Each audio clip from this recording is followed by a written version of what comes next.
Showing up on the first page of Google might not be the best for everyone. But for business owners, it is. Take My Vintage's online store. It ranks for thousands of competitive keywords, like vintage clothing, which gets loads of searches on a monthly basis. And 80% of that traffic goes to their site. They also rank for over 1,000 images on Google. All of this drives tons of organic traffic every single month, leading to incredible organic growth year over year and a lot more sales. For those who want to be seen, Wix.com/SEO.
For generations, we've been farming out here. We look out for each other and we keep our word. But like much of Montana, it's changing. Folks in Washington and some folks moving here don't get it or even care. I may not look like the other senators, but I'm defending our way of life with all I've got.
still fresh.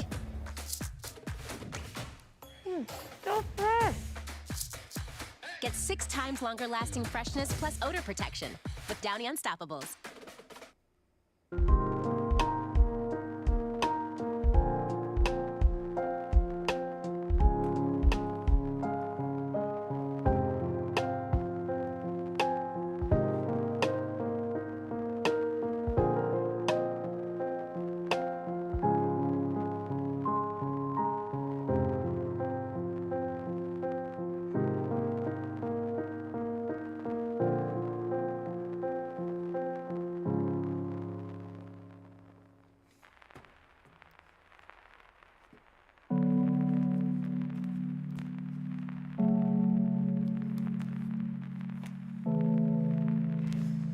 All right, here we go.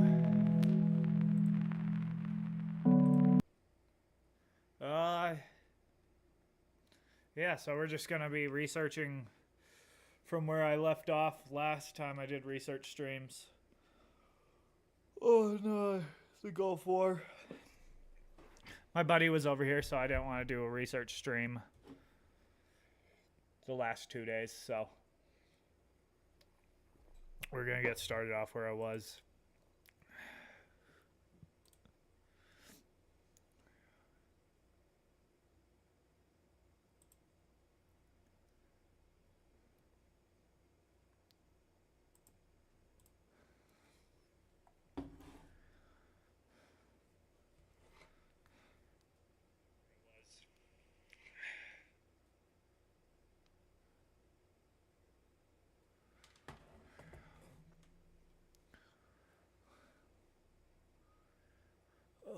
Where was it? All right.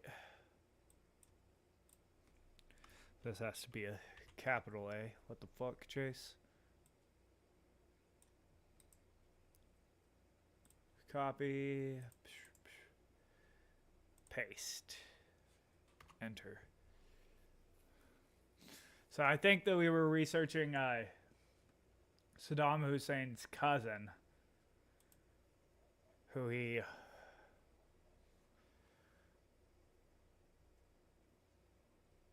nicknamed Chemical Allah.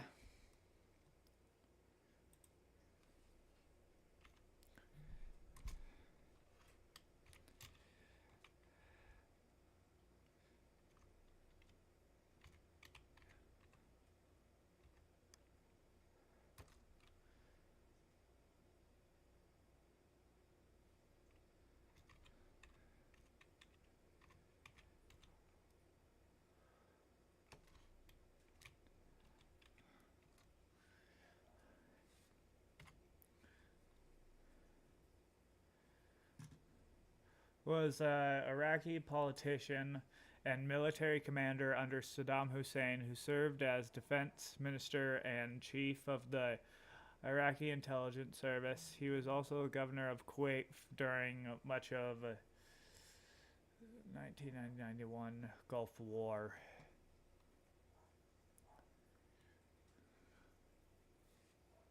Yeah.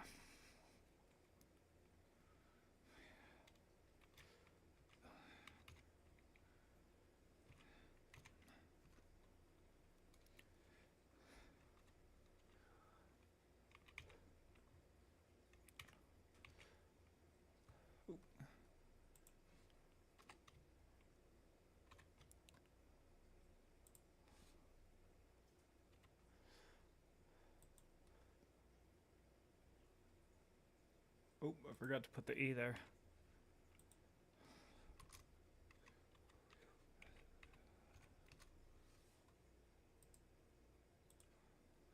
Cousin.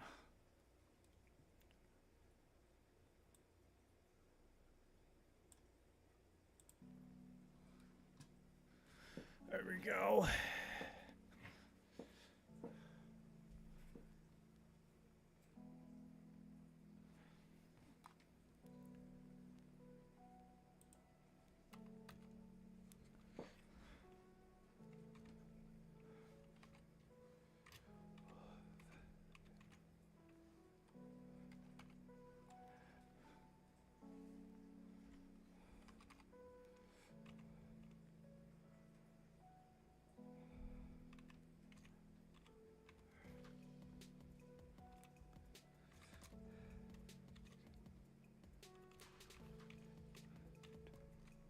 Kuwait.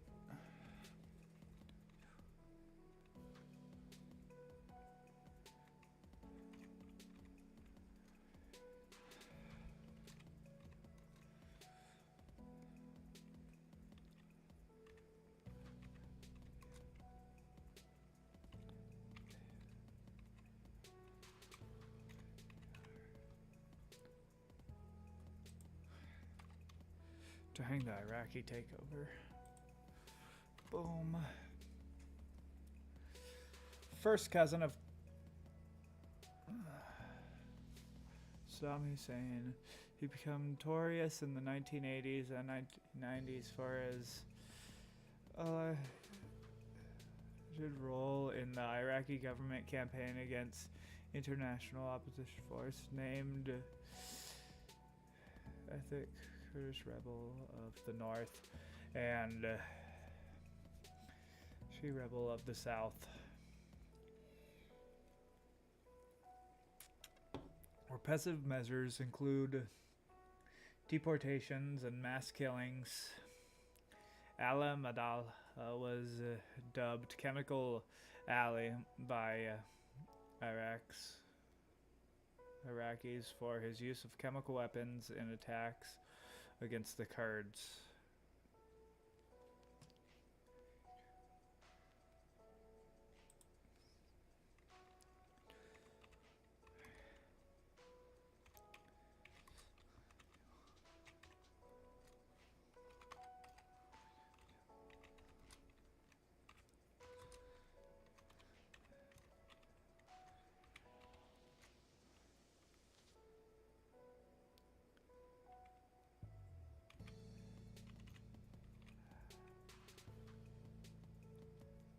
Fuck, bro.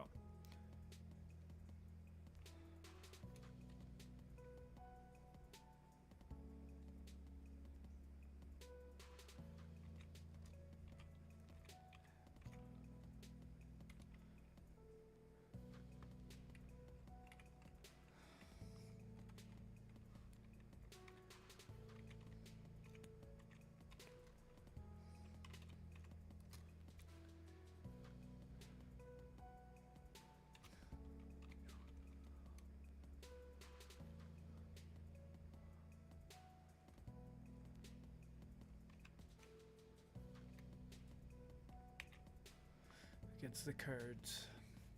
The turds?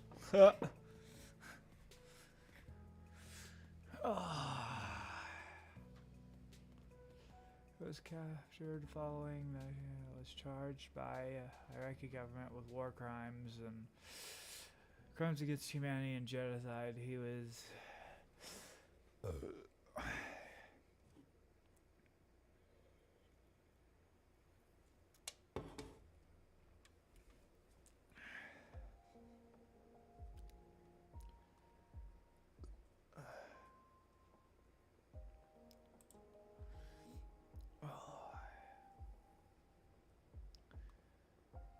how long is this?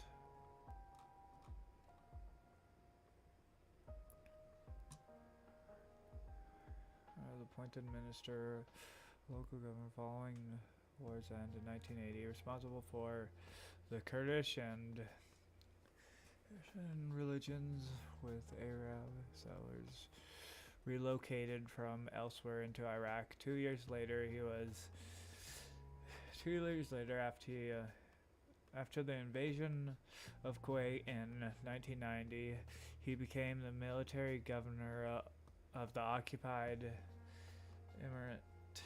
He instituted a violent regime under which Kuwait was technically looted and purged of disloyal elements. In November 1990, he was recalled by Baghdad and was appointed Attorney Minister in March of 1991 following the Iraqi defeat in the war. He was given the task of quelling the uprising in the south. Post of Defense Minister. Although he briefly the Defense Minister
It was just the girlfriend.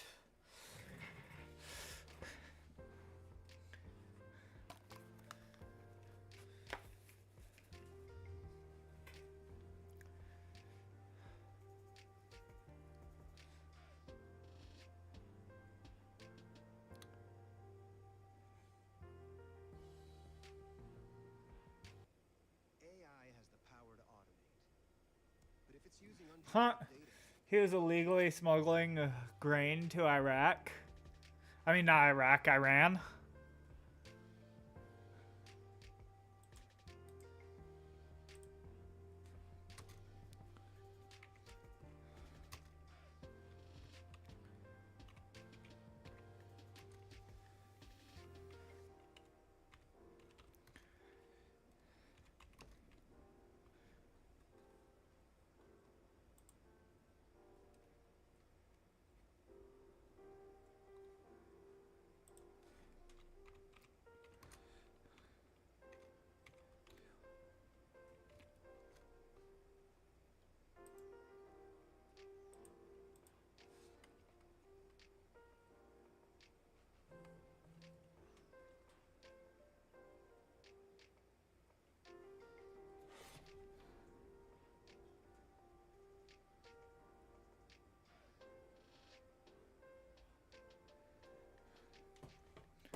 Take out smuggling.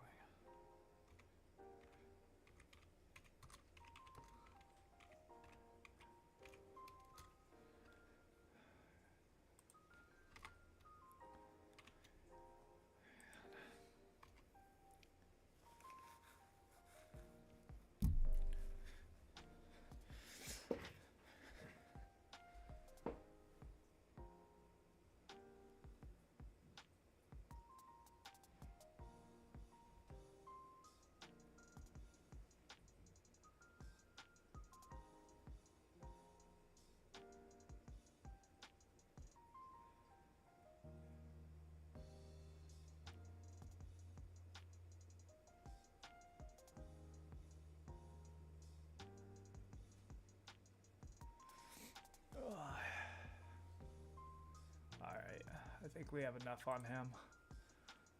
Let's start going through the Gulf War again.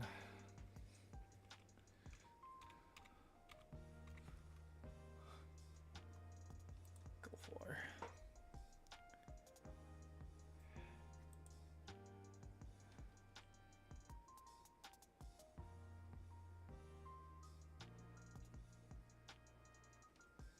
Alright, and now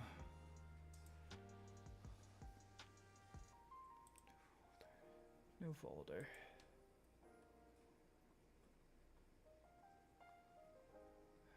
Background, we already read the background. Invasion of Kuwait.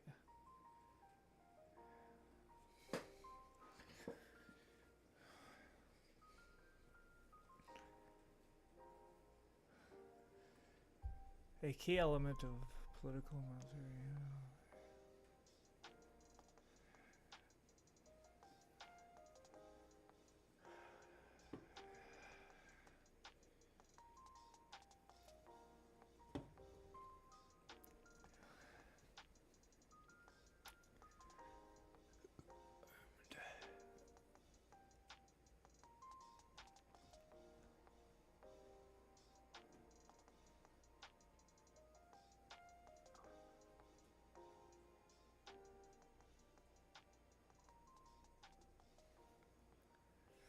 Alright, we don't need. This is like.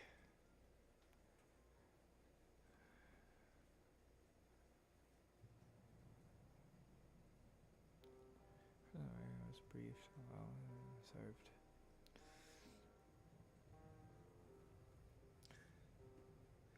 Within hours, the invasion.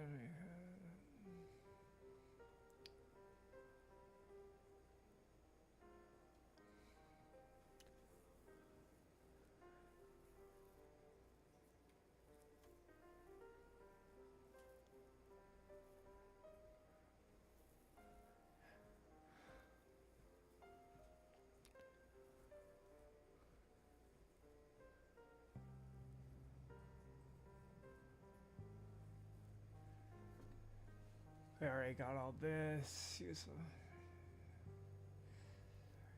yeah, inward.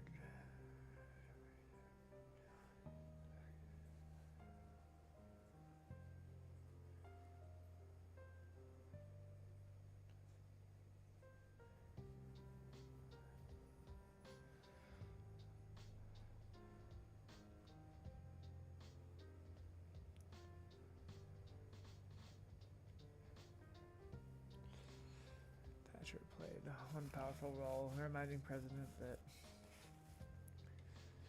the 1930s. Yeah, we already read all this.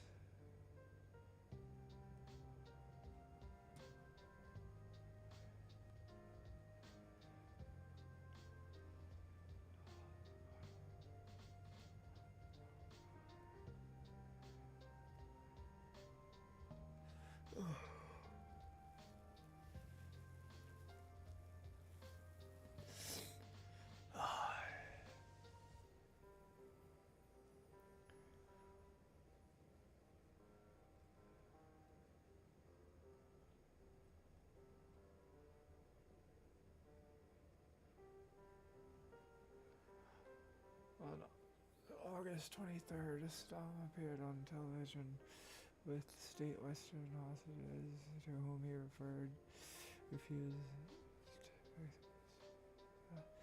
Immediately asked a young British boy whether he is getting his milk, and goes on to say, we hope your presence as a guest here will not be for too long. Your presence here and in other places is meant to prevent a scourge war.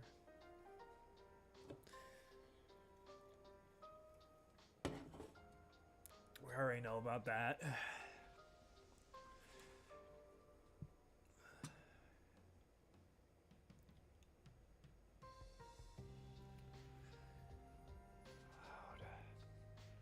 Access to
Did we already do? I think we did.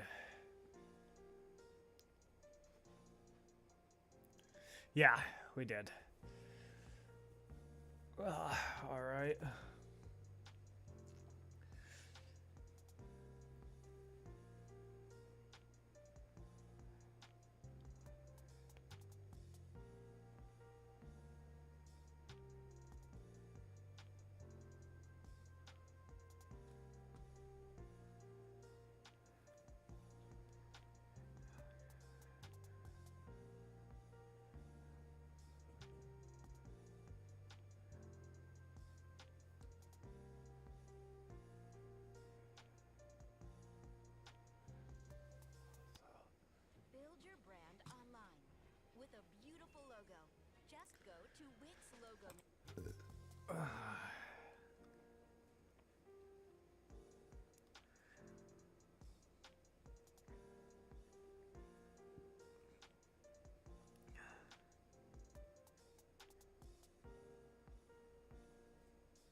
of the main concerns in Western Europe is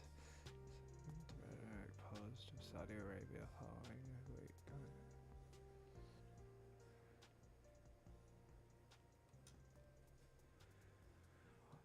Fields along the Queen, which given Saddam control over the majority of the world's oil reserves.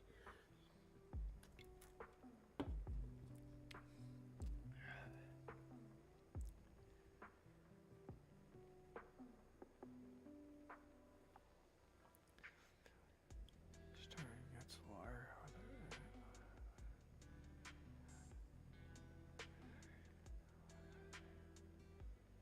on its own afterwards. Felt he should not have to pay the loans due to the helping Saudis by fighting Iran.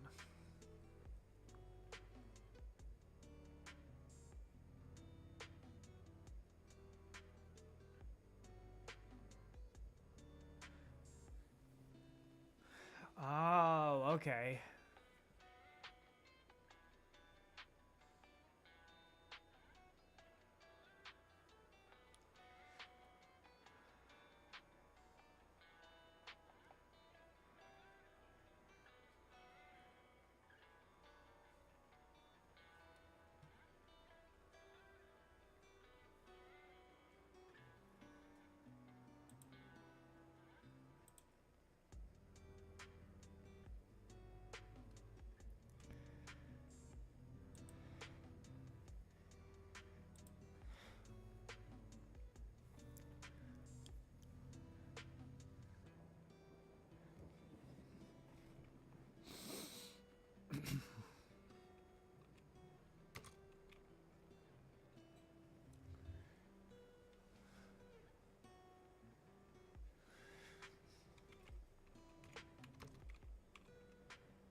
Significant threat.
forgot. I put too many D's.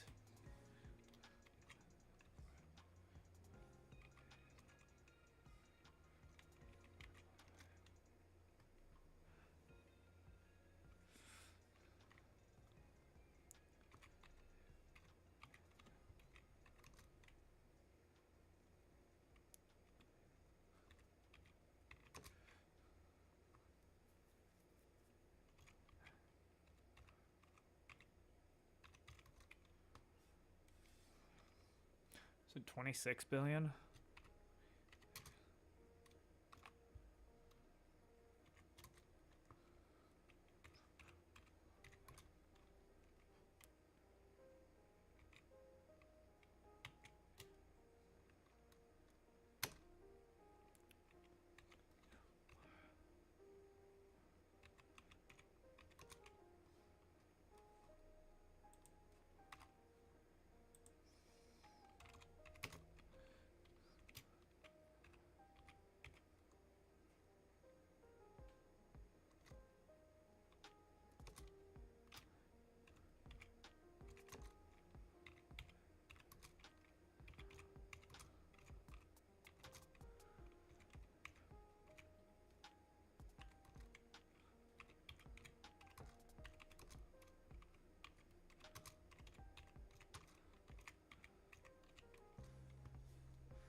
Oh.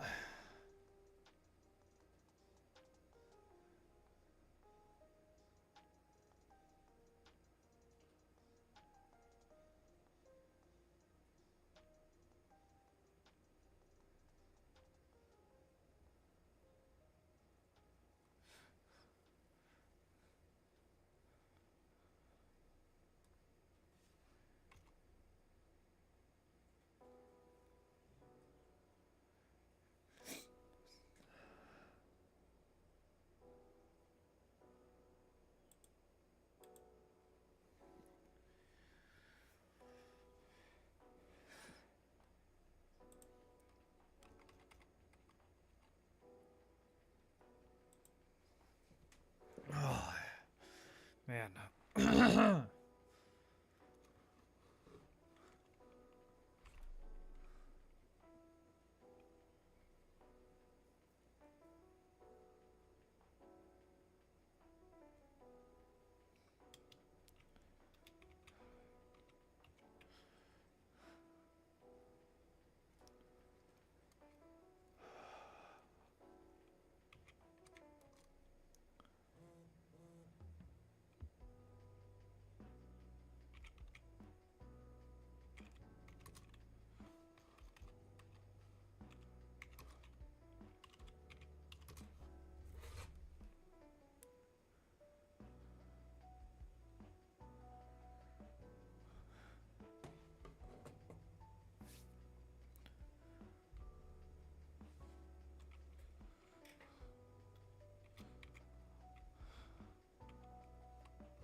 Mecca.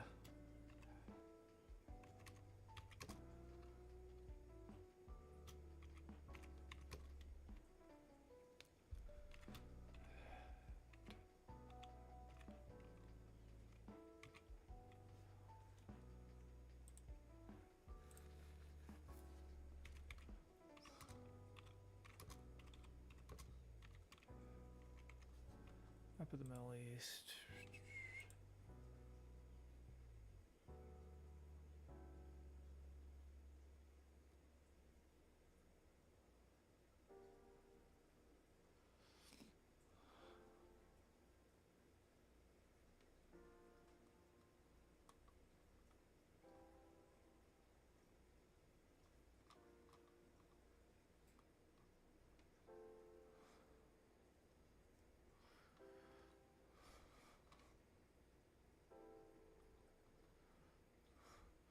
That's where the big, like, fucking one thing is, like, the big black square, right? Mecca, right? Am I tripping, or is that where the big black square is? Yeah, it is where the big black square is. Yeah, that's weird that they pray to that thing. They all face it and pray to it. I don't understand it.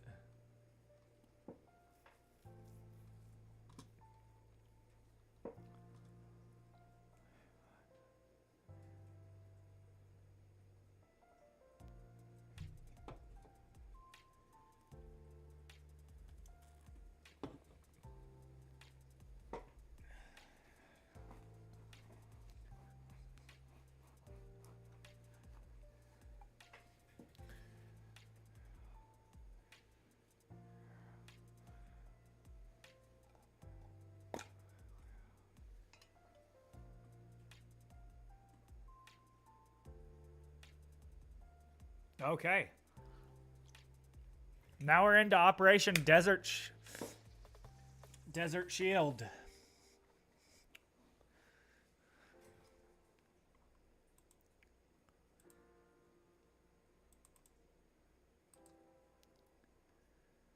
Rename.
I wonder if I should have multiple different notes or if I should just have it one note. I'll see from here. I'll keep it as a thing, but then we'll just keep it untitled for right now and see what happens. Maybe we'll have to move shit around. You never know. Acting on the Carter pose. Yeah.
HW.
Yellow? Are you hungry?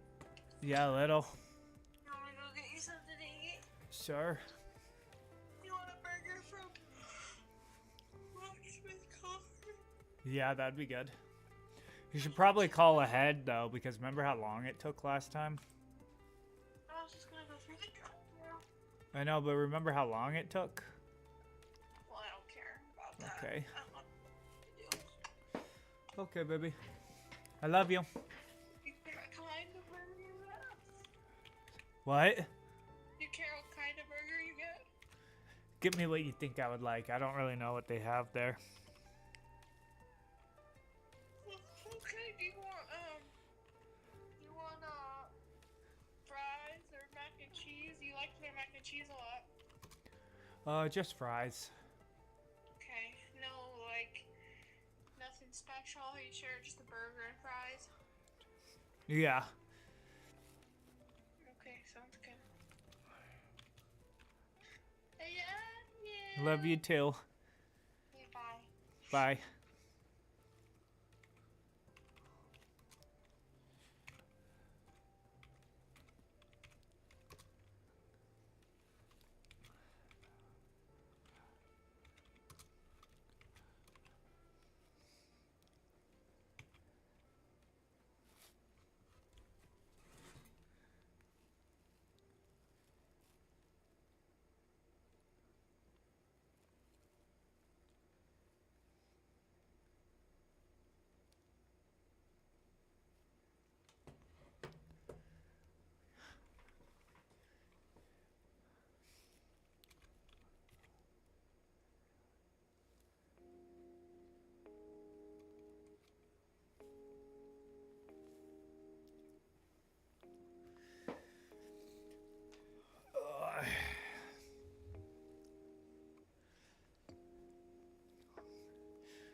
Oh, what? Where did I put it? Paw.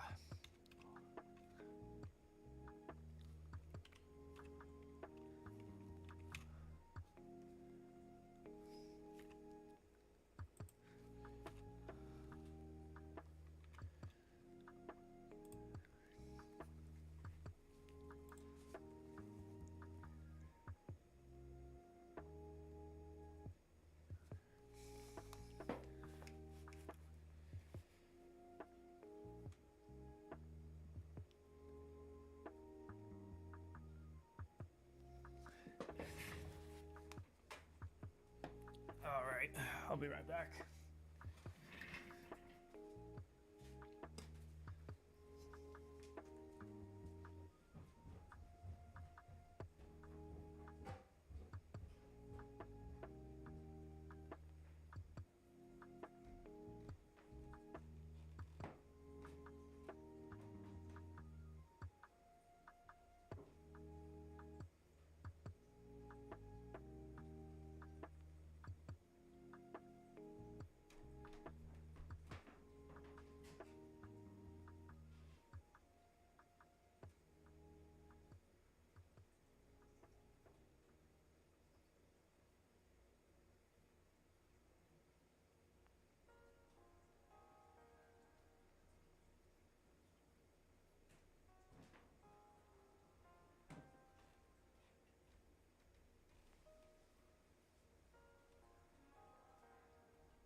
There's nothing holding you back.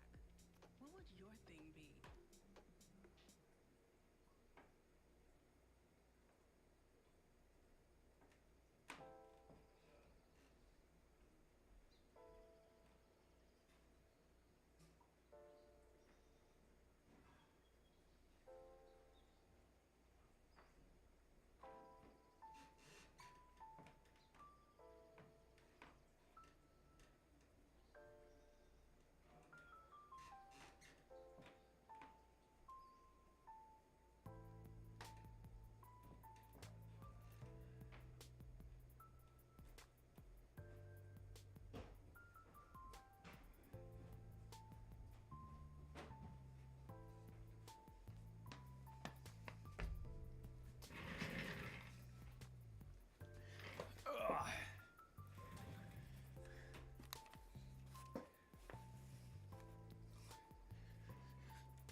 Oh, what the fuck?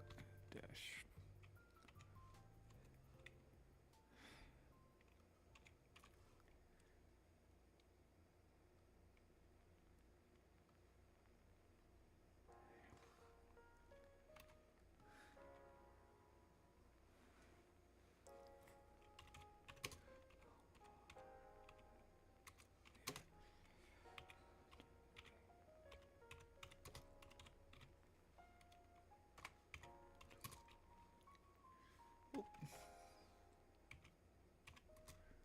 What the fuck?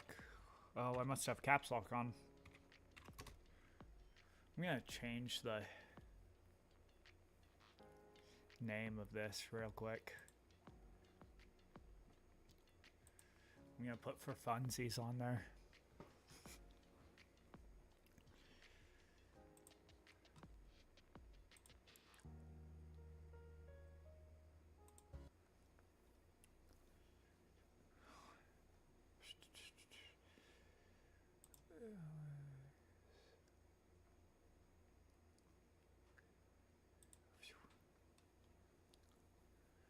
Content, lives.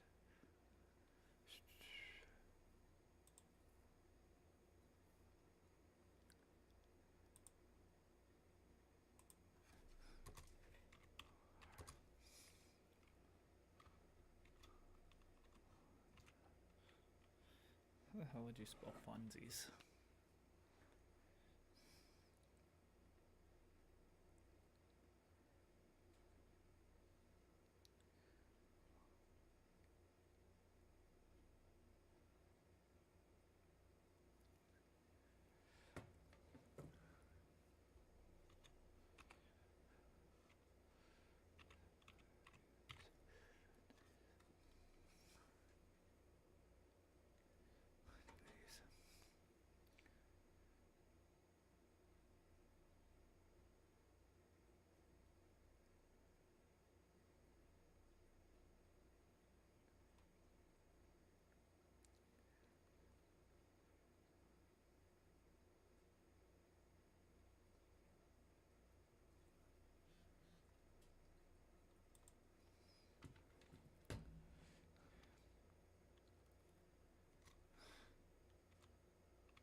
Save. Streaming.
Only in the Persian Gulf it was.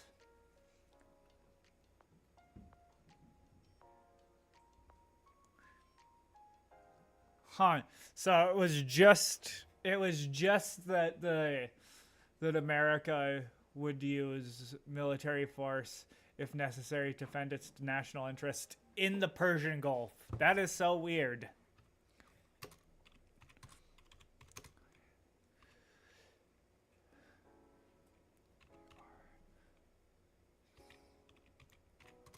So it wasn't like anywhere, it just specifically was for the Persian Gulf.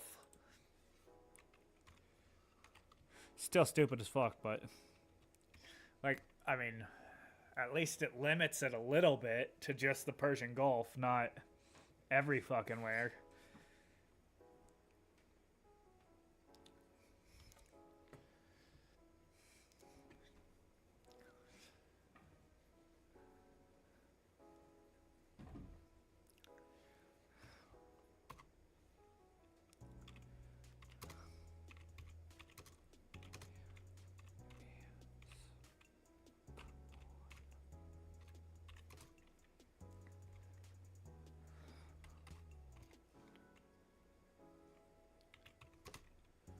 It was a response to the Soviet Union's interference.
Afghanistan.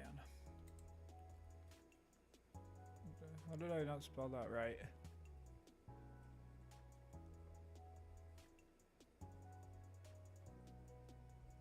Oh, I forgot the H. Let's see what...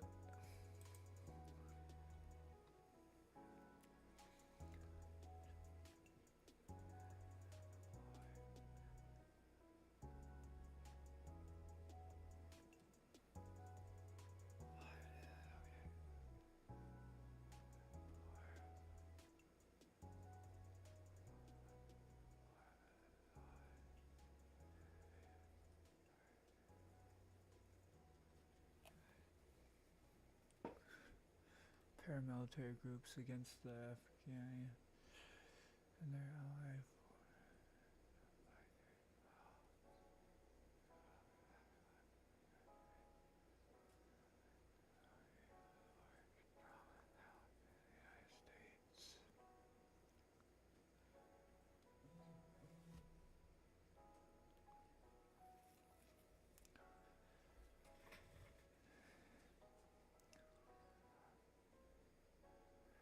Let's watch a video on the Soviet-Afghan War. I don't feel like reading all this because it doesn't have to do with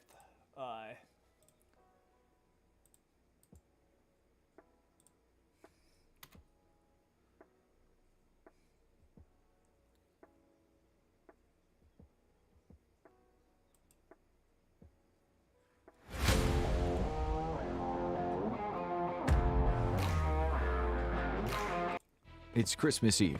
The year is 1979.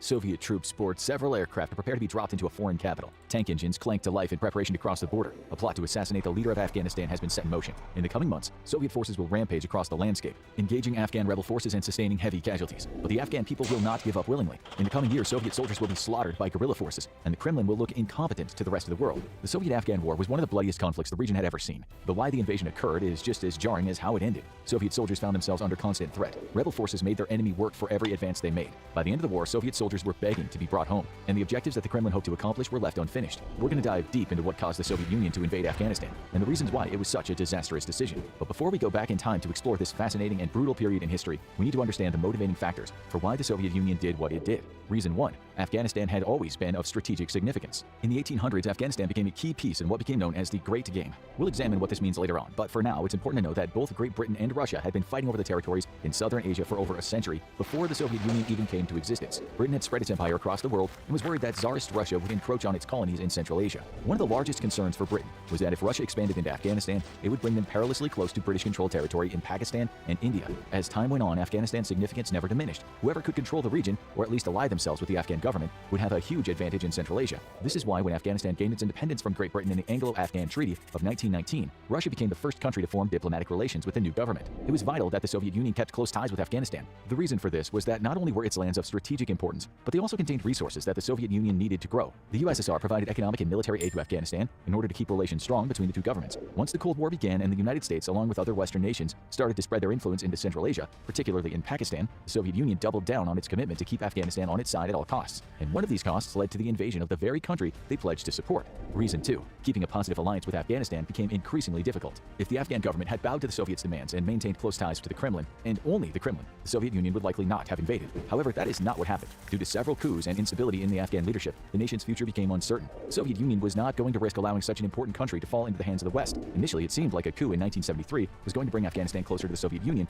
both ideologically and as an ally, but this was not the case. When Mohammad Daoud Khan overthrew his cousin and took power, he refused to become a puppet of the Soviet Union. He reached out to other nations for support and opened up Afghanistan's foreign policy to include some of the Soviet Union's most hated enemies. The Kremlin could not allow this to happen, so they did what Soviets did best. They incited their own coup to remove Khan from power. This became known as the Sour Revolution and left Daoud Khan and 18 of his family members dead. The Soviets helped install a regime loyal to the Kremlin, the Communist People's Democratic Party of Afghanistan. Initially, this seemed to work, but those in power quickly began to fight with one another, and the new government fractured. The Soviets realized they were quickly losing control of the situation, and military intervention was needed. Conservative religious leaders from across the country condemned the new government, as was seen as an attack on their very culture. The Soviet-backed regime was eventually overthrown by a revolutionary by the name of Hafizullah Amin, who ushered in his own brutal rule. However, the Soviets knew they couldn't control Amin, and that he would destabilize the whole region. They needed to intervene to maintain control of the situation. However, this time, more than just a coup was required. Instead, the Soviet Union prepared for an all-out invasion.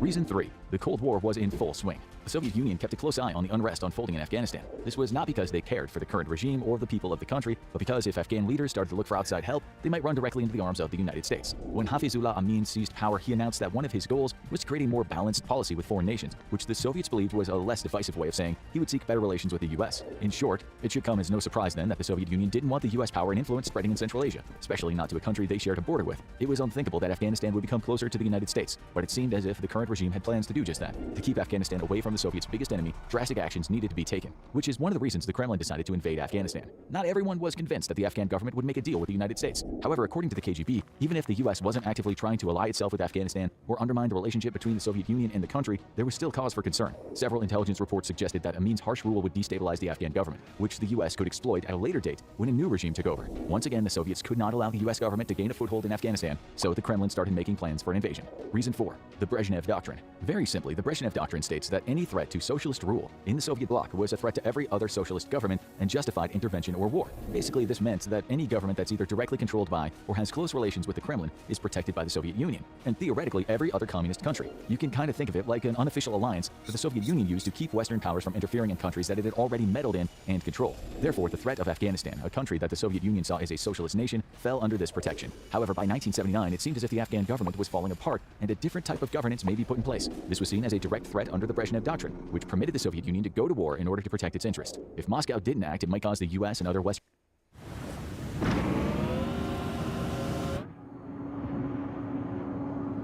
countries to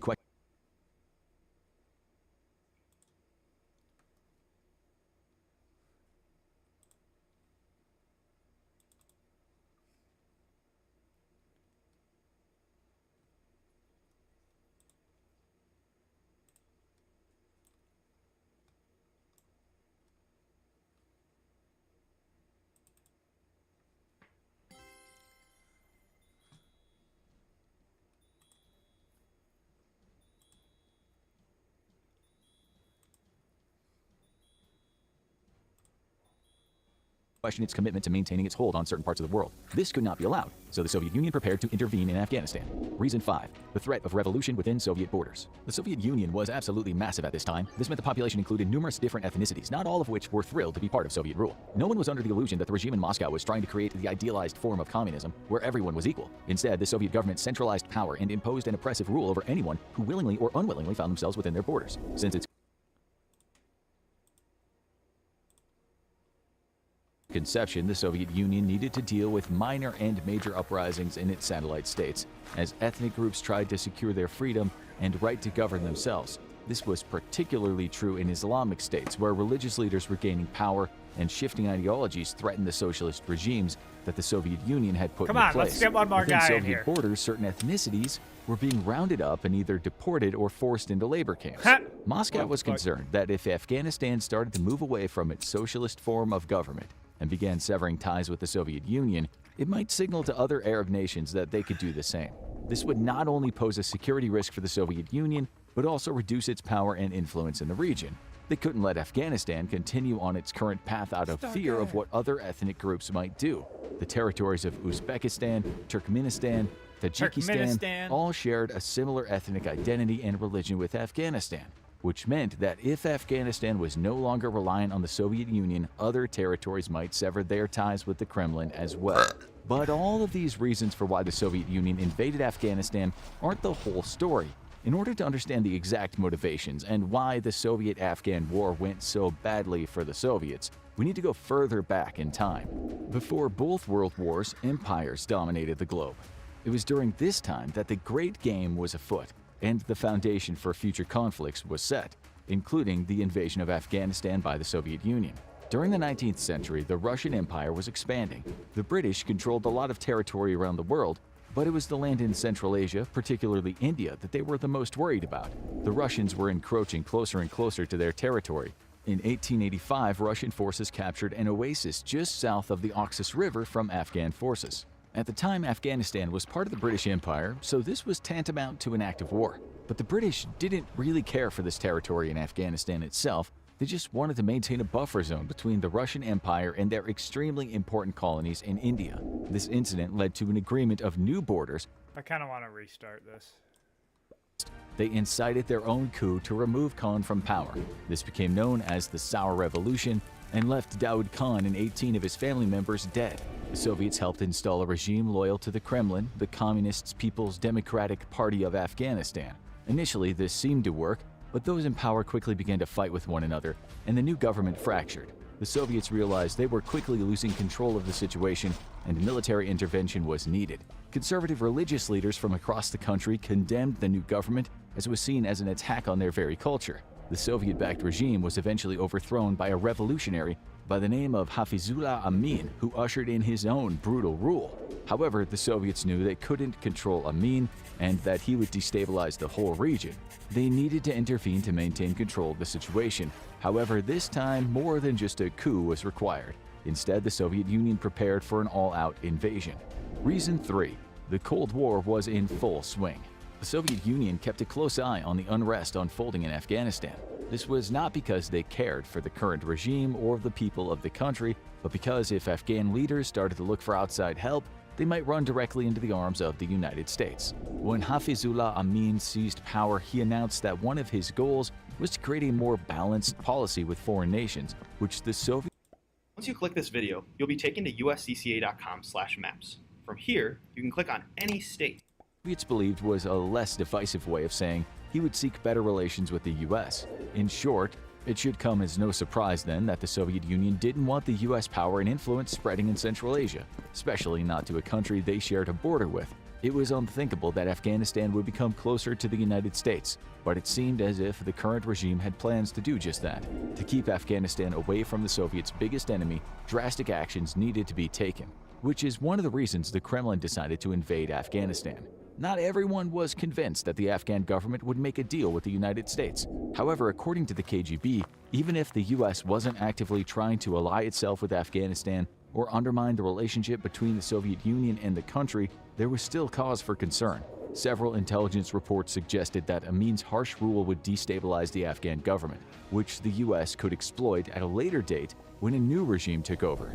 Once again, the Soviets could not allow the US government to gain a foothold in Afghanistan, so the Kremlin started making plans for an invasion. Reason 4. The Brezhnev Doctrine.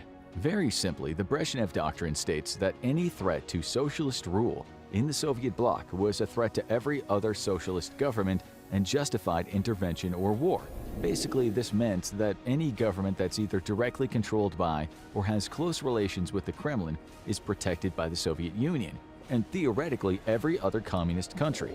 You can kind of think of it like an unofficial alliance that the Soviet Union used to keep Western powers from interfering in countries that it had already meddled in and controlled. Therefore, the threat of Afghanistan, a country that the Soviet Union saw as a socialist nation, fell under this protection. However, by 1979, it seemed as if the Afghan government was falling apart and a different type of governance may be put in place. This was seen as a direct threat under the Brezhnev Doctrine, which permitted the Soviet Union to go to war in order to protect its interests. If Moscow didn't act, it might cause the US and other Western countries to question its commitment to maintaining its hold on certain parts of the world. This could not be allowed, so the Soviet Union prepared to intervene in Afghanistan. Reason 5. The threat of revolution within Soviet borders. The Soviet Union was absolutely massive at this time. This meant the population included numerous different ethnicities, not all of which were thrilled to be part of Soviet rule. No one was under the illusion that the regime in Moscow was trying to create the idealized form of communism where everyone was equal. Instead, the Soviet government centralized power and imposed an oppressive rule over anyone who willingly or unwillingly found themselves within their borders. Since its conception, the Soviet Union needed to deal with minor and major uprisings in its satellite states, as ethnic groups tried to secure their freedom and right to govern themselves. This was particularly true in Islamic states, where religious leaders were gaining power and shifting ideologies threatened the socialist regimes that the Soviet Union had put into place. Within Soviet borders, certain ethnicities were being rounded up and either deported or forced into labor camps. Moscow was concerned that if Afghanistan started to move away from its socialist form of government and began severing ties with the Soviet Union, it might signal to other Arab nations that they could do the same. This would not only pose a security risk for the Soviet Union, but also reduce its power and influence in the region. They couldn't let Afghanistan continue on its current path out of fear of what other ethnic groups might do. The territories of Uzbekistan, Turkmenistan, Tajikistan, all shared a similar ethnic identity and religion with Afghanistan, which meant that if Afghanistan was no longer reliant on the Soviet Union, other territories might sever their ties with the Kremlin as well. But all of these reasons for why the Soviet Union invaded Afghanistan aren't the whole story. In order to understand the exact motivations and why the Soviet-Afghan War went so badly for the Soviets, we need to go further back in time. Before both world wars, empires dominated the globe. It was during this time that the Great Game was afoot, and the foundation for future conflicts I've never heard was about set, the Great including the invasion of Afghanistan by the Soviet Union. During the 19th century, the Russian Empire was expanding. The British controlled a lot of territory around the world, but it was the land in Central Asia, particularly India, that they were the most worried about. The Russians were encroaching closer and closer to their territory. In 1885, Russian forces captured an oasis just south of the Oxus River from Afghan forces. At the time, Afghanistan was part of the British Empire, so this was tantamount to an act of war. But the British didn't really care for this territory in Afghanistan itself. They just wanted to maintain a buffer zone between the Russian Empire and their extremely important colonies in India. This incident led to an agreement of new borders by the Joint Anglo-Russian-Afghan Boundary Commission. In the coming decades, Britain would struggle to maintain control of Afghanistan. In 1919, when Amanullah Khan became ruler of the country and the Third Anglo-Afghan War came to an end, Britain finally conceded Afghanistan its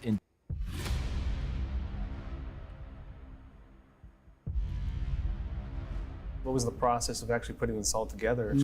independence and doubled down on protecting its Indian colonies by backing leaders in what would become Pakistan. However, once Afghanistan gained its sovereignty, Amanullah Khan knew he needed to maintain friendly foreign relations with at least one powerful nation to protect his country from external or internal threats. For this, Amanullah Khan reached out to Bolshevik-controlled Russia, who was more than happy to send foreign aid and military support in return for the new Afghan government helping them fight against Britain. Vladimir Lenin and Amanullah Khan finalized a treaty between the two nations in 1921. The following year, Russia and several surrounding territories officially became the Union of Soviet Socialist Republics, and from then on, the Soviets would see Afghanistan as a vital ally in their fight against European colonialism and the spread of Western ideologies. Since Soviet aid had played such an integral role in the modernization of Afghanistan, the Kremlin had a lot of sway over the Afghan government. Moscow would interfere in the political process while ensuring the ruling regime understood they were indebted to the Soviet Union. The Soviets continued to send aid, economic assistance, and military assets to Afghanistan to ensure that relations remained in their favor. Before Tsarist Russia succumbed to the Bolsheviks and the Soviet Union was formed, Russian forces closed in on the Pamir Mountains along the border of India. It was because of this that the British reached an agreement with the Afghan ruler at the time to sign an official border document demarcating the Durand Line as the boundary into what was then India but would become Pakistan. However, by 1947, Prime Minister of the Kingdom of Afghanistan, Mohammed Daoud Khan, decided to reject the border, and the region became a point of contention. When Pakistan gained its own independence in 1947, disputes over the border continued. Around the same time, tensions between Afghanistan and Iran started to develop. The Soviet Union had invested so much time and effort into Afghanistan that it had no choice but to back them. Daoud Khan wanted to unite all the tribes in Afghanistan by giving them a common cause to fight for. He decided that taking the Pashtun regions from Pakistan was the best way to do this. So Daoud Khan asked the Soviets for more weapons and military aid to launch an invasion of the Pashtun region. The Soviets were happy to help as Pakistan had begun to ally itself with the United States as the Cold War was just kicking off. The Soviet Union saw the aggression by Afghanistan as a way to fight against Western encroachment, which was definitely something that they could get behind. The Soviet and Afghan governments became even closer and would continue to be united by the geopolitical changes that were happening in the region. It's important to understand this earlier history between the two nations in order to make sense of what the Soviet Union would do next. As the Cold War consumed the world, Afghanistan continued to become more and more important to the Soviets. It's this foundation that would later lead to the aggressive actions of the Soviet Union. When the Cold War started, Afghanistan remained neutral.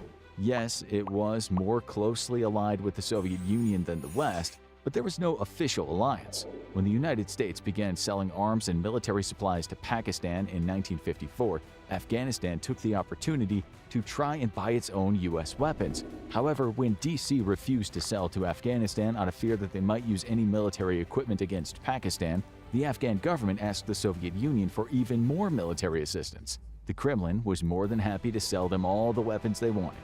From 1960 to 1961, the military aid sent to Afghanistan was used to continue fighting for the annexation of the Pashtun region in Pakistan. In response to the aggressive actions of its neighbor, Pakistan blocked all trade routes through the Pakistan-Afghanistan border. This was devastating to the Afghan economy, which only pushed them closer to the Soviet Union. However, even with the increased Soviet support, the Afghanistan economy still suffered greatly, and as a result, its citizens became restless. Daud Khan, whose sole mission was to unite Afghanistan through war with Pakistan, was forced out of office by the King of Afghanistan, Mohammad Zahir Shah. Once this was done, diplomatic talks between the two governments commenced, and an agreement was reached that reopened the trade routes along the border. Things were looking up for Afghanistan, which the Soviet Union wasn't entirely happy about. This was because the new prime minister wanted to improve relations with the West. 10 years after Daud Khan had been removed from office, he retook control of the country with the help of Soviet-trained Afghan army officers. They stormed the palace and deposed the king without any violence. The Soviets clearly orchestrated this series of events, and everyone knew it. Afghanistan was too important to let a government that wanted to form ties with the West remain in power. Also, the Soviet Union needed Afghanistan to continue causing problems for Pakistan to keep it from gaining too much power in the region and thereby threatening the Soviet Union's influence. They couldn't do this themselves, as Moscow didn't want to upset other Islamic countries that they had already had relations with. But not everyone in Afghanistan was happy with the regime change that restored Daud Khan to power. This is the most evil document set to pass through the White House. It's a bill that Congress is in the midst of rolling out, and it will allow the U.S. government to assign people social scorecards just like in China. What the fuck? If you're unfamiliar with the concept, prepare to be outraged because the government now wants to categorize U.S. citizens like life. 1975, militants from the Jamiat-e-Islami Party, led by Ahmad Shah Massoud, attempted to overthrow the government. They were quickly dealt with by the Soviet-backed Afghan military and retreated to Pakistan, where the Pakistani government welcomed them. Later on, Massoud would return to Afghanistan to take up arms against the Soviets when they invaded the country. Even though the rebellion was unsuccessful, the Soviets were nervous about what this could mean. If more groups started to fight for their independence, revolutions could spread across their borders. With all the turmoil happening, President Daud Khan became worried about his regime being forced out and for his own life.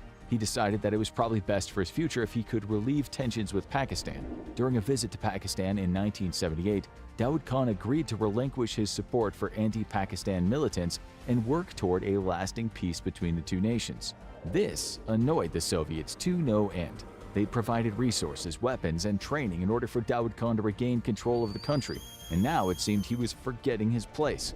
The anger of the Soviets swelled when Daud initiated a plan to start reducing Afghanistan's reliance on the Soviet Union. This all came to a head when India completed their first nuclear test, called Smiling Buddha. Daud Khan ramped up military deployments along the Pakistan and Iranian border in case his enemies came knocking. However, in doing so, huge amounts of money and resources were funneled into the military, which caused the Afghan economy to go into decline. Therefore, what happened next isn't really surprising. In 1978, the Saur Revolution commenced and was led by Hafizullah Amin. The Soviets had very little interest in coming to Daud Khan's aid, as his shift in policy was not to their liking. Instead, the Soviet leadership sat back and watched Daud Khan be forced out of office as a new regime took over. By the end of the revolution, Nur Muhammad Taraki became chairman of the Revolutionary Council and chairman of the Council of Ministers of the Democratic Republic of Afghanistan. On September 5, 1978, the new Afghan government signed a treaty of friendship with the Soviet Union. It seemed to the Soviets that all was right in the world once again. After some restructuring, Nur Muhammad Taraki became prime ministership and general secretaryship of Afghanistan. Hafizullah Amin was a staunch socialist and believed that Taraki was not leading the country toward its full potential. During the Saur Revolution and his time in office, Alright, I'm going to go up and blow in my breathalyzer real quick.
All right.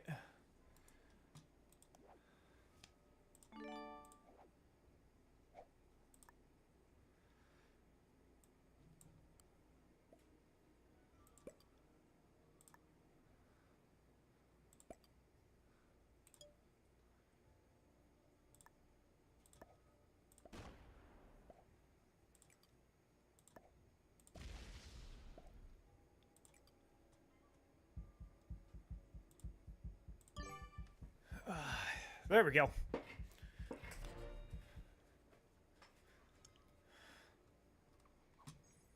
Amin had amassed a large following of dedicated soldiers who would do his bidding. On September 16, 1979, Hafizullah Amin deposed Nur Muhammad Taraki and had him executed. Some reports claim that the former prime minister was killed in his sleep when 2 guards under orders of Hafizullah Amin used a pillow to suffocate him. Amin named himself chairman of the Council of Ministers, chairman of the Revolutionary Council, and general secretary of the PDPA Central Committee. What this meant was that Hafizullah Amin was now head of the government, head of the state, and the supreme leader of the land. Throughout the political turmoil in Afghanistan over the previous few decades, the Soviet Union and teeth started to fall out and like stuff started to decay and it was bad. Like KGB in particular had spies and informants throughout the Afghan government and the country. Moscow knew full well what was happening and was calculating exactly what they should do to ensure Afghanistan remained closely allied with them and them alone. That's why when Amin requested Soviet troops be sent to fight against the Mujahideen rebels, seemed like an easy ask. However, something else was going on behind the scenes of the Soviet Union's Iron Curtain. Based on intel provided by operatives, the KGB felt that Hafizullah Amin and his regime had destabilized the country. It was presented to the Kremlin that Amin's rule would cause harsh repressions and, as a result, the activation and consolidation of the opposition. This was not ideal for controlling and using Afghanistan for their own purposes. The Soviet Special Commission was formed to figure out the best course of action in Afghanistan. In April 1979, the council found that Amin was purging the government of anyone he saw as a threat, including those loyal to the Soviet Union. It was also reported that Amin was trying to solidify diplomatic relations with Pakistan and the People's Republic of China, which at this point in history was not on the best terms with the Soviet Union. However, what drove the nail into Hafizullah Amin's coffin was a report that he was meeting with the U.S. Foreign Service officer J. Bruce Amstutz. This was more than enough reason for the Kremlin to take action. In October of 1979, the KGB carried out a covert mission to gauge the reaction of the Afghan people if Soviet troops were to invade and occupy the country. It was determined that the Soviet troops would not be welcomed, likely leading to a prolonged war. But this report was ignored by KGB chairman Yuri Andropov. It was believed by many of the higher-ups that Soviet troops would meet little resistance and could operate in Afghanistan as needed. Therefore, between November 9th and the 12th of 1979, a Spetsnaz battalion of Soviet troops dressed as Afghan army soldiers secretly deployed to Kabul, the capital of Afghanistan. The soldiers moved into position around the Tashbeg Palace, where Amin was reported to be moving his government. The final decision to eliminate Amin was based on the fact that the Soviet leadership believed his incompetence could lead to the current regime being overthrown by a non-Soviet friendly administration. The KGB believed that it was actually the United States that was sponsoring the Islamist insurgency in Afghanistan through their connections in Pakistan. If this was true, a revolution in Afghanistan could lead to a pro-Western government taking office. On top of that, if an extremist Islamic regime controlled Afghanistan, it would likely push other radical groups to seize power in parts of Central Asia that the Soviet Union controlled. All of this information confirmed to the Kremlin that a preemptive strike was needed to regain control of the situation in Afghanistan. However, it was the Soviets that were about to get much more than they bargained for. The plan was that with a short incursion into Afghanistan, Soviet troops could oust Amin and put the much more moderate Parchami communist Babrak Karmal in his place so that the status quo would swing back to their favor. Again, there were members of the Soviet intelligence community who warned that any Soviet forces in Afghanistan were likely going to be attacked by Islamic groups. And since the nation had yet to be completely unified by the central government, it would be like fighting several different insurgencies all at once. Even with these additional warnings, the Kremlin still believed that their plan to use Soviet troops to depose Hafizullah Amin would go smoothly, and the conflict would be over in a matter of weeks due to the fact that Amin's regime had overwhelmingly lost the support of the people. This was due to the brutal suppression tactics, unpopular reforms, and what was perceived as an anti-Islamic agenda that Amin's government was carrying out. On December 25, 1979, the Soviets launched their plan to remove Amin from power. Soviet General Secretary Leonid Brezhnev sent orders to the Afghan armed forces in Kabul that they were to carry out maintenance on their tanks and other military equipment. This would distract them while the undercover Soviet forces removed the current administration from power. At that same time, communications were cut between the capital and the rest of the country. Soviet transports flew over Kabul, dropping paratroopers into the city to join the disguised Soviet troops already stationed there. Hafizullah Amin had a feeling something was wrong and began taking precautions even before the Soviet incursion began. He ordered his top officials to meet at the Tajbek Palace to prepare for any threats to his power. Amin believed that the palace would act as a secure location, unaware the Soviets already had troops in the area. Now the Soviets were just waiting for all their forces to get into position before launching their initial attack. On December 27, 1979, 700 Soviet troops disguised as Afghan soldiers were led by KGB and GRU Special Forces officers to take control of important government and media buildings, while the other troops secured military objectives around Kabul. Unknown to Amin, their primary target was the Tajbek Palace, where he had unfortunately moved his entire base of operations. As dusk settled over the capital, the Soviet Zenith Group destroyed the main communications hub in Kabul. Amin could no longer call for help from his forces, even if he tried. What is it? Maybe I'll see after I eat this. If not and you don't want it, you can put it in my lunch. Okay, sounds good, baby. At 1915, Soviet soldiers broke their cover and begun their attack on the Tajbek Palace. Without the ability to call for military support, the Afghan guards quickly fell, and Soviet troops stormed the building. Before the night was over, the mission had been completed. The Soviets assassinated Hafizullah Amin and had control of the capital. The following morning, the Soviet military commander at Termez broadcasted a message over Radio Kabul that they had liberated Afghanistan from the oppressive rule of Amin. The Soviets cited the 1978 Treaty of Friendship as the reason for their intervention. The Soviets also told the Afghan people that Amin had been tried for his crimes and executed before the Afghan Revolutionary Central Committee. The actual circumstances around Amin's death are a little hazy. It's unclear if he was killed during the assault on the Tajbek Palace or was arrested and quickly killed afterward.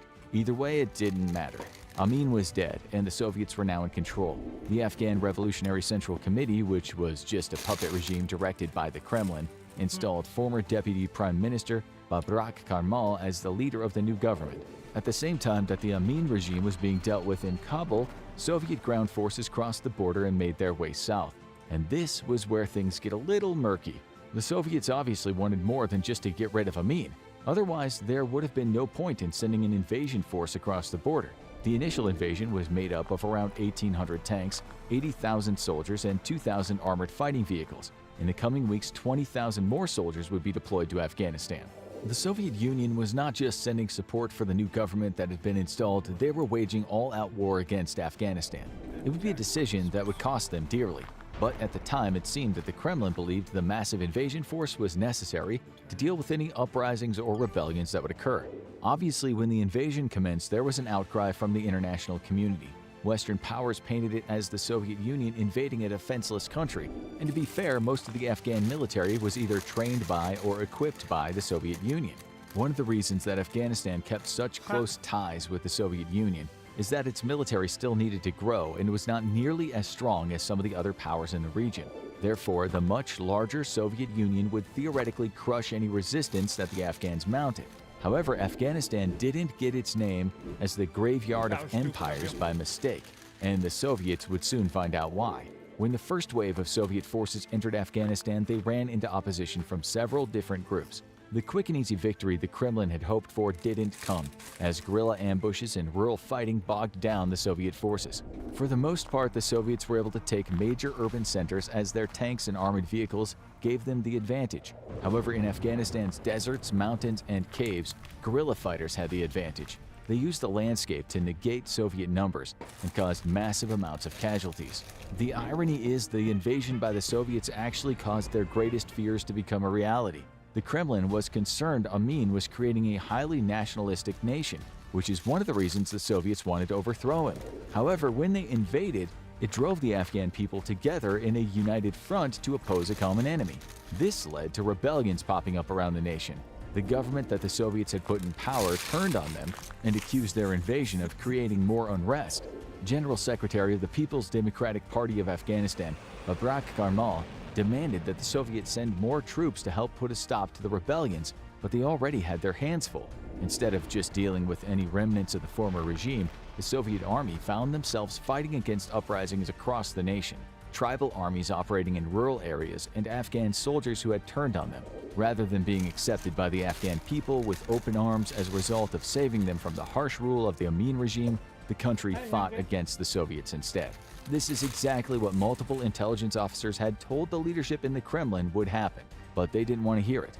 Not listening to or operating on false intelligence would appear to be a theme in Soviet and Russian invasions in the coming decades. Almost immediately after the invasion and throughout 1980, Soviet forces found themselves under constant threat in Kabul. Soldiers who were away from their units were murdered and left dead in the streets, sometimes in broad daylight.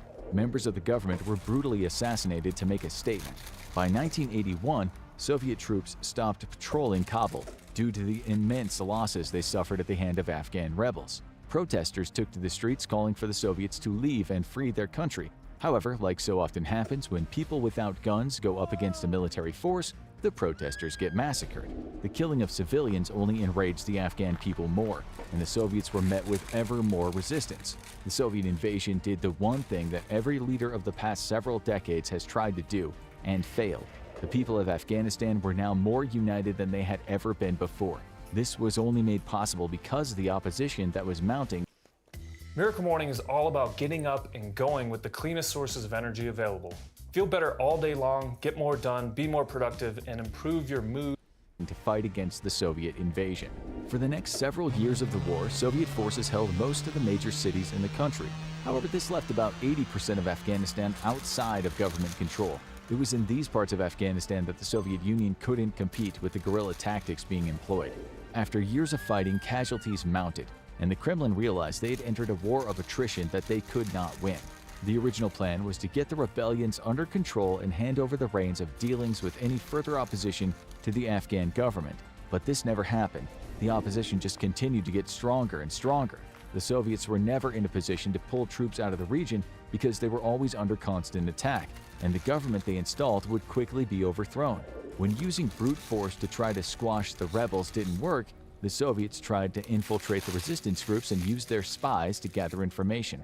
It became clear there was no single army but a plethora of different forces that worked independently of one another with the same goal: push the Soviets out of their country. The Kremlin even tried bribing local tribes and guerrilla leaders, but they had no interest in surrendering or ordering their men to stand down. The Soviets then switched to search and destroy missions using Mi-24 helicopter gunships that would unleash a barrage of missiles and machine gun fire into the mountains to help support troops fighting in the rural landscape. Sometimes this would work, and the Soviets would capture villages and torture their inhabitants for information. But even this did very little to stop the guerrilla fighters from ambushing Soviet troops and using hit-and-run tactics to inflict massive casualties with few losses of their own. But the Soviet Union's problems didn't stop there. Rebel fighters started launching raids across the border into their own territory. Now the Soviets didn't just have to fight a war abroad, they had militants sabotaging their equipment and destroying factories within their own borders.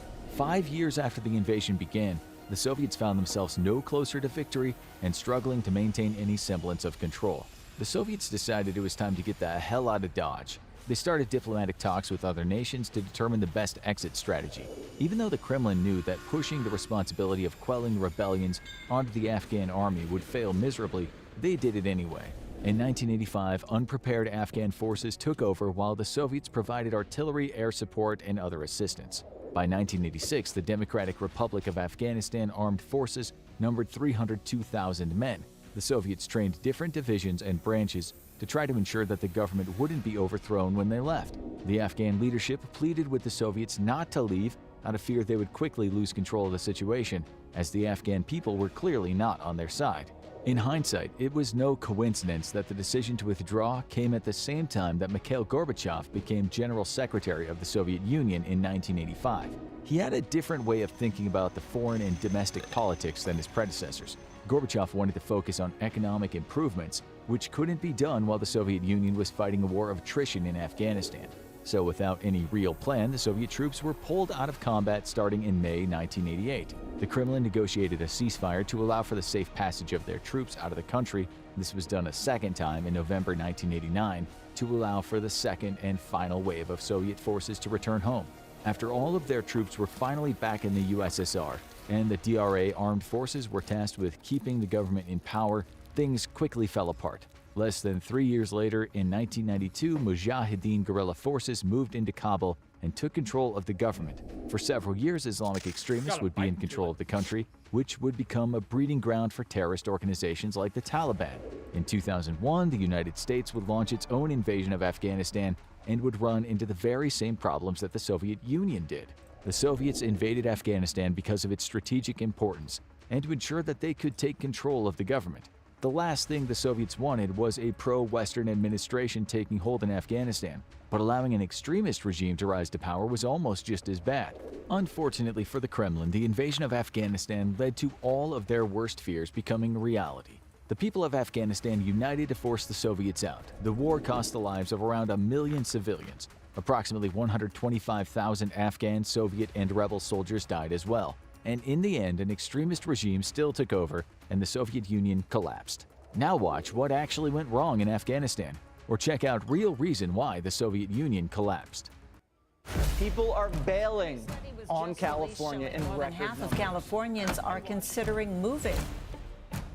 It's a domino effect. What's happening? Where is the state headed? People were tricked and fooled. We're being told everything's fine, this is normal.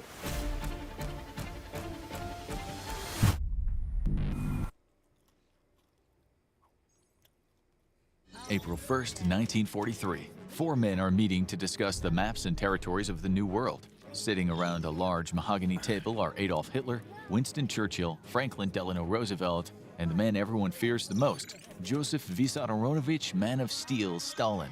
Wait a minute, you're thinking? That never happened. It couldn't have happened. These 4 dudes never met to discuss this kind of thing. And Adolf Adi Hitler was certainly never invited to draw up plans for dividing the world. Yes, viewers, we agree. But this isn't real life. Today we'll look at an alternative history, and things in our new world are very different. Let's start with some truths, though, before we get into the nitty-gritty of our wacky alternative future. As you know, at the start of the war, Hitler's army quite shockingly blasted its way through Europe. This blitzkrieg was more effective than people had thought it could be. At this point, the Soviet Union and Germany had signed the German-Soviet Non-Aggression Pact, an agreement that both nations wouldn't scrap with each other for the next 10 years. As the saying goes, that piece of paper was so worthless, the two might have well used it to wipe their backsides. After Germany invaded Poland on September 1st, 1939, the Soviets did the same on September 17th.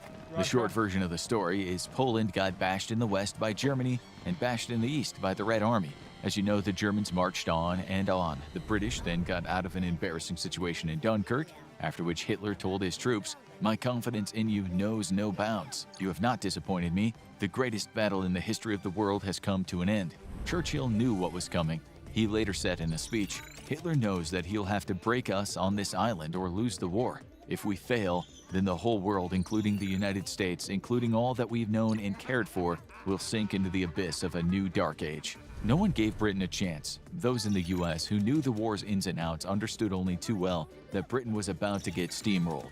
Some politicians in the US said it was better to do business with Hitler rather than waste the lives of young men in another foolish European war. After all, the US was becoming the world's new powerhouse. Still, a lot of other people understood the threat Hitler posed to mankind, and they wanted to fight. So the Soviet Union was another matter. Hitler wanted to annihilate its people. For now, Britain was on its own, facing down the most frightening force on the planet. On July 10, 1940, the Battle of Britain commenced. Hitler was not intending to invade Britain by land.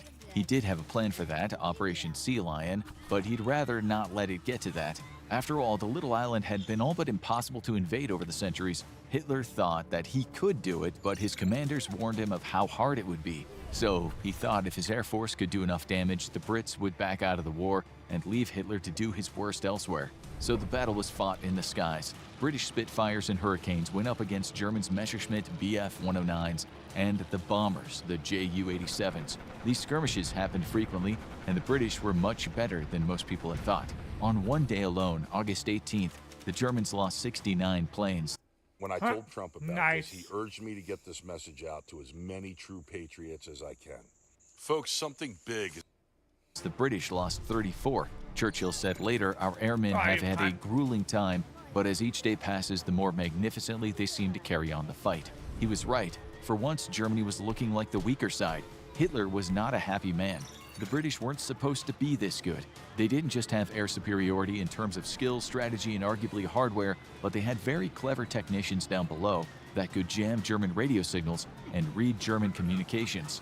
By October, the Luftwaffe had lost 1,294 planes compared to Fighter Command 788. This was an embarrassment to Hitler, so he did what anyone would do and decided it was time to kill a bunch of British civilians. He hit them where it hurts, he thought, and the country could turn against its leaders. On September 7th, Hitler started a bombing campaign, what the British called the Blitz. The Germans dropped tens of thousands of tons of bombs on important English sites and also on the people who, it seems, were quite resilient. Not what Hitler wanted. We won't explain everything that happened here as we need to move on. All we can say is that this time Hitler was no match for the enemy. Still, the Germans were far stronger in terms of their entire military. They'd just been beaten in the air. Many British had celebrated as if they had won the war, and that was that. But all they'd really done was wafted away a bird of prey. If it were a video game, they'd only have beat the first boss on level 1.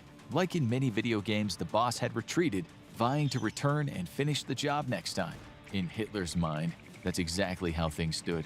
He dusted himself off and told himself he'd finish off those damned Englanders later. On June 22, 1941, a bunch of Russian border guards at the Bug River Bridge in Poland were called over by some German guards. The Germans said they just wanted to chat. As the Russians got closer, thinking nothing was amiss, they were all shot down by German machine guns. Before you could say, "Oh my Stalin," about 3.6 million Axis troops were walking toward the Soviet Union intending to kill in numbers like had never happened before. Hitler, hubristic as always, thought his armies were far superior to those commie devils, and he'd have this over and done in no time. His confidence ultimately lost him the war. But what if this didn't happen? What if instead Hitler focused on Britain, throwing as much manpower as possible at the little nation? That's 3.6 million Axis troops not fighting in the Soviet Union, and instead being sent to invade Britain. We know from various biographies of Stalin that his aspiration was to spread communism around the globe. He hated the Germans and distrusted Hitler. He was just waiting for the Germans to weaken before he attacked them. Some scholars say he had written a plan to attack Germany in 1941, but that's been debated. As the Germans fought, Russia made money by selling the Germans oil and food. So we think that if the Germans concentrated entirely on beating Britain, Stalin would have probably bid his time. He would have waited. He might have been half mad, but he was certainly as canny as they come. Britain and Germany fighting to the death would have been wonderful for Stalin in his dream of world domination. He would have waited it out while using German money to strengthen his military. The Nazis would not have launched Operation Sea Lion, though, while the RAF had so much control in the sky. But what if that air battle just went on and on? Since no one was winning outright, it would have turned into what's called a war of attrition. That's when two sides try to wear each other out. Let's also imagine that now Hitler has decided to keep fighting in Britain. He's made the clever move of concentrating bombing British airfields. Also in this scenario, Hitler accepts the help of Italy's Benito Mussolini and receives high-quality fighter aircraft from his fellow fascist ally to maintain his war effort in the British skies. Many academics agree that things would have likely been different if Germany had done this. Nonetheless, Hitler would have still hoped for Britain to capitulate and sign a deal. He never wanted to throw everything in the German arsenal at Britain. That was dangerous. Still, let's just imagine he did. Hitler knew that the Brits had the best navy in the world. Launching a land invasion would have been darned miserable for the Germans. The proud British would have thrown everything at the Germans too. As a German naval commander said, a German invasion of England would be a matter of life and death for the British, and they would unhesitatingly commit their naval forces to the last ship and the last man in an all-out fight for survival. Germany lacked good landing crafts, so getting troops, tanks, and other vehicles across to England would have been hard to say the least. It would have meant a huge swath of the German army being killed, and God knows how many British. Basically, this battle would have become the main part of the war, something akin to Operation Barbarossa in our timeline. No one doubts the Germans had a stronger military, but invading that island would have been very hard. Napoleon found that out himself, and he was not exactly lacking when it came to military prowess. Still, Germany would have launched this land attack from various points in France: Dunkirk, Calais, Boulogne, Le Havre, and Cherbourg, to name a few. Hitler's troops would have landed in many places, including Dover, Brighton, and Portsmouth. German ships and submarines would have also created a blockade, attempting to prevent Britain from getting supplies. Remember, this is only possible if he gains air superiority. But if Germany had ignored the Soviet Union, we think that this isn't unlikely.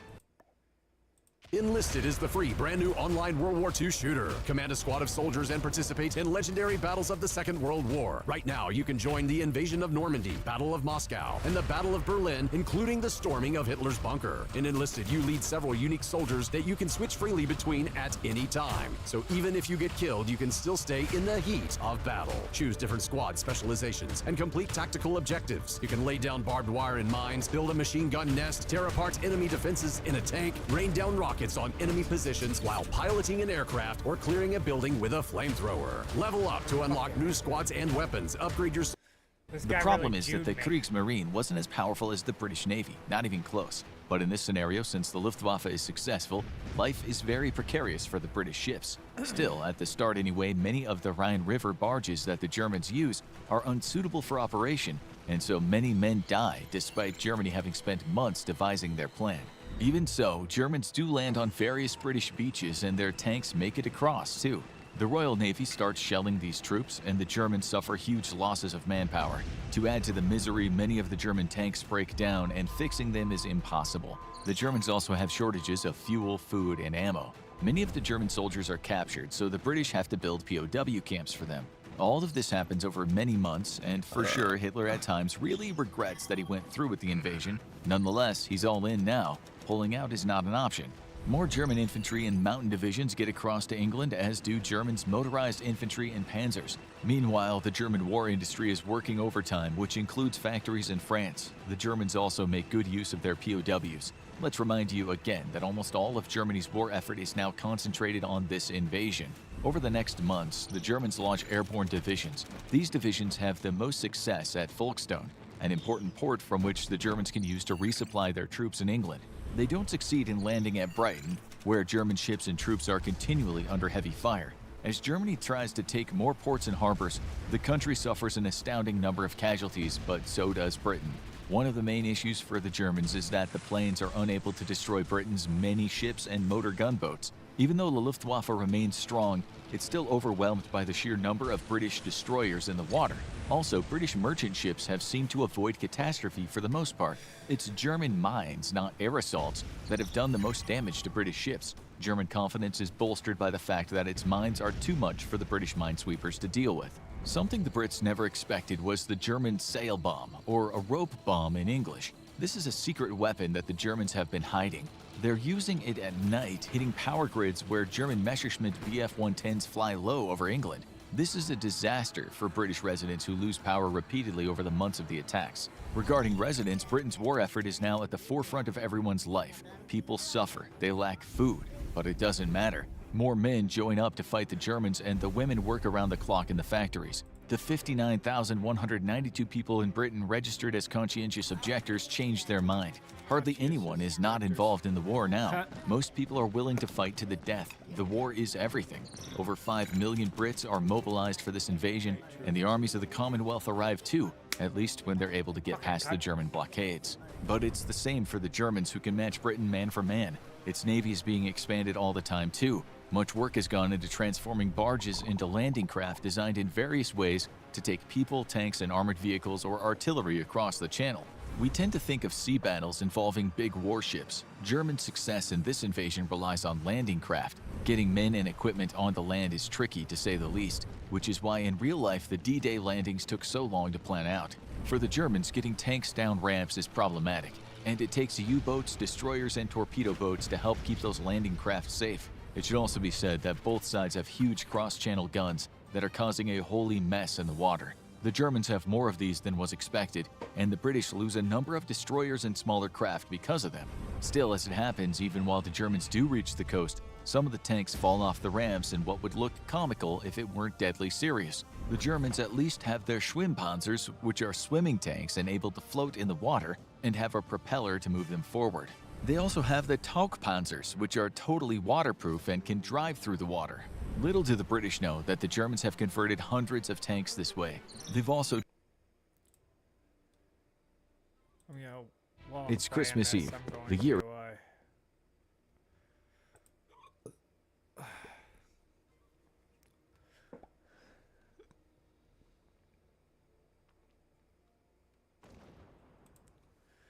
find this so stupid, people complaining about Mr. Beast.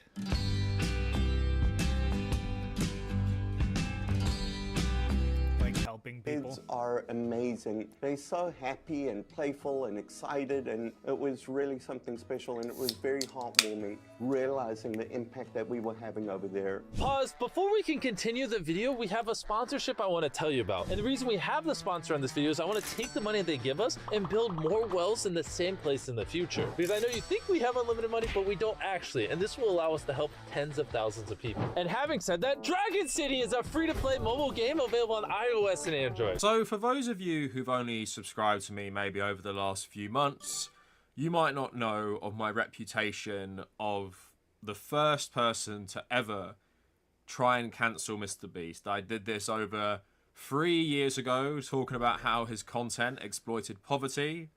And then suddenly, year after year, more people realize that maybe this guy isn't as wholesome as he seems. But also, over 3 years, I've become increasingly jaded. And my zealous desire to cancel Mr. Beast has faded somewhat.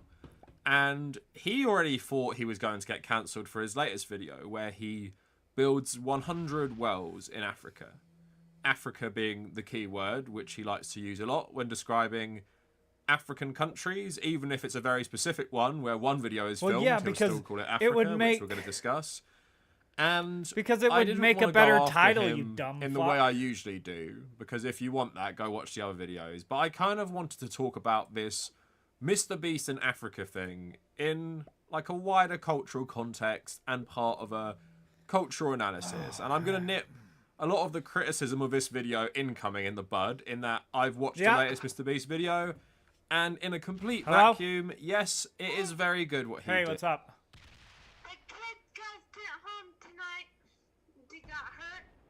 What?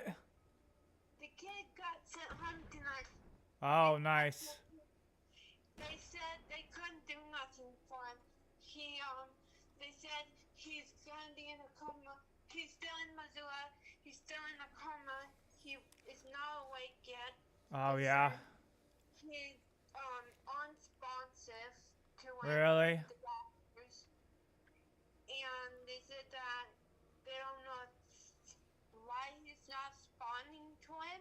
Yeah. They said they shocked him this morning. Mm-hmm. And this afternoon they shocked him, they said. Huh. And they said How do you know any of this? Yeah, and they How do said you know about it, Gabs? Yes. What? How do you know about it? Because his mom and dad know who I am. Oh. I saw them today and they told me he's in a coma still. Oh. I've been over in Missoula staying with him. Yeah. They said that he's in a coma, he's not waking up or speaking. Uh-oh, that's no good. And they said they shocked him twice, they said. Yeah. And he's in really bad shape, they said. He's in really bad shape, they said. Yep, he's not good, they said. And they saw his teeth, and his teeth is not good, they said. They said it's really bad. And the parents are mad right now about it. And the kid's paying for the medical bills too, Jace. Yeah. Yep. Fuck you, bro. Yeah. This guy's a fucking cunt. He's getting charged. Yeah. Charged by the Yeah. cops. And the cops are gonna. She said, I'm gonna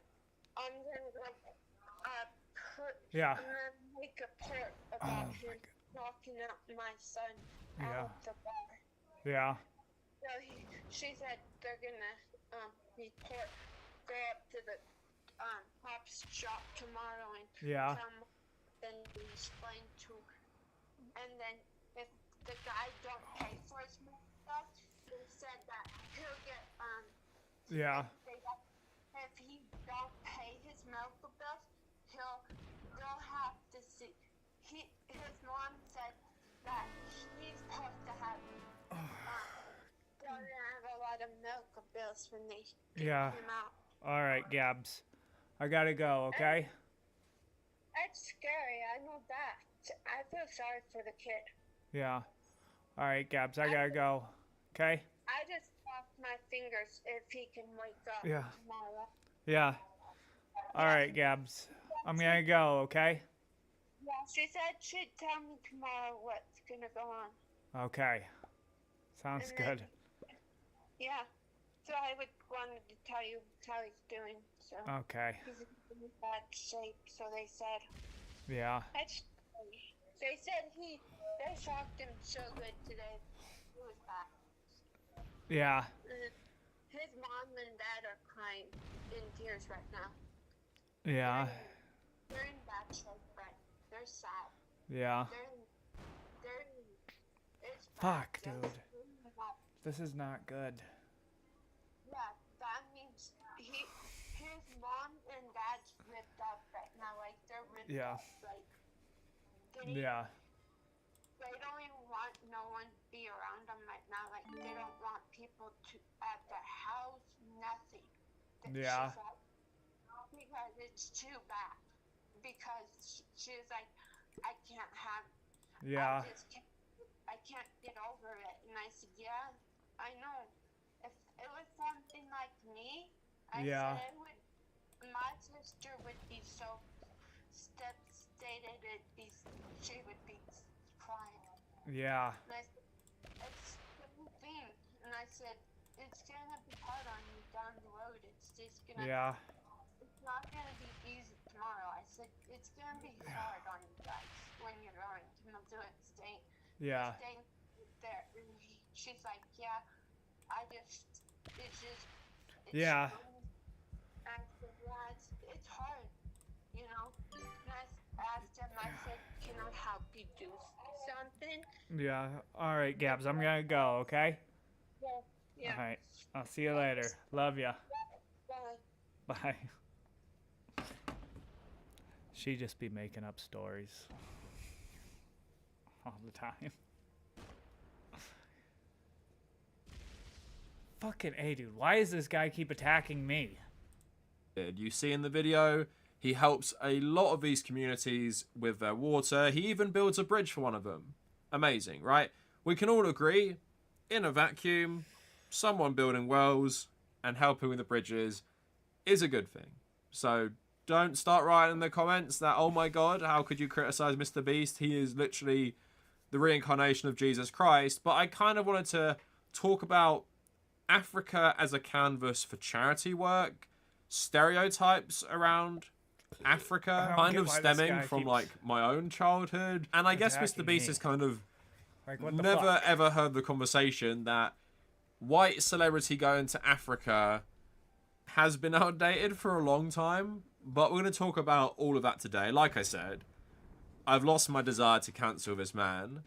But at the same time, I do want to talk about his video series in Africa. And there will be some fair criticism of Mr. Beast himself.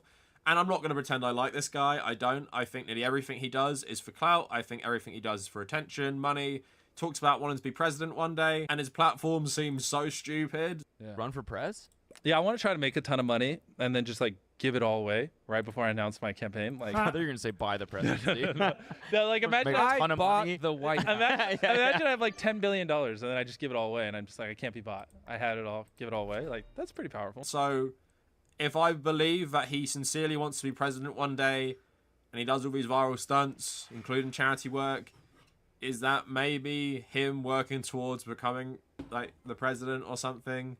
Who knows? But yeah, follow me on social media at The Cavernacle on basically everything. Twitter's the main one, but also Instagram. This guy just and kept yeah, check out my attacking me and then Patreon. kinda Trying to build up screwed as many both of $1 to $3 patrons as possible.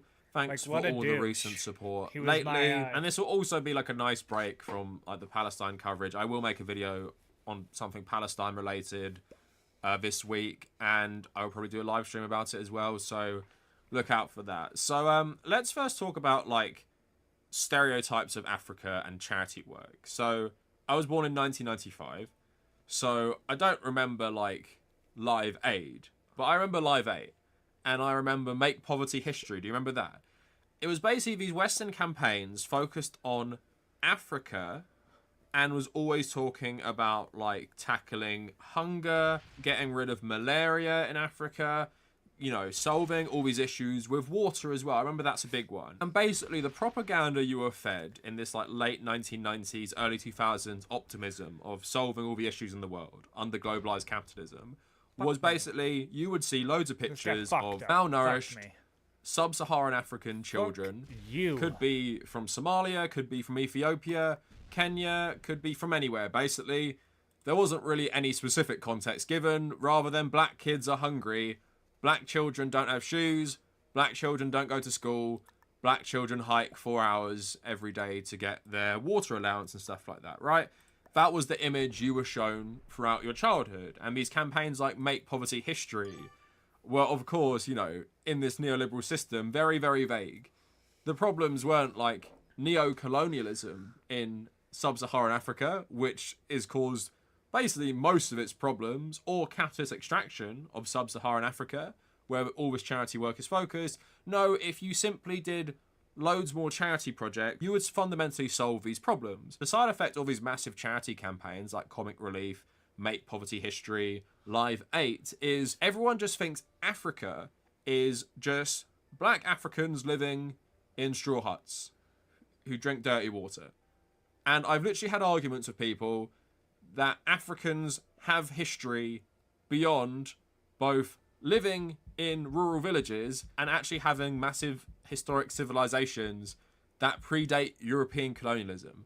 I'm not joking. It's a very popular view that Europeans brought civilization to sub-Saharan Africa. But funnily enough, a lot of people did get sick of this, especially figures in the black community in the UK, MPs, comedians. So just this little story from a couple years ago. Comic Relief will stop sending celebrities such as Ed Sheeran or Stacey Dooley to make promotional films in African countries after deciding the approach reinforces outdated stereotypes about white saviors. The anti-poverty charity, best known for its Red Nose Day fundraising events, has also said it will no longer portray the continent using images of starving people or critically ill children. Right. Instead, it will highlight its work in African nations by promoting stories of ordinary life in the continent.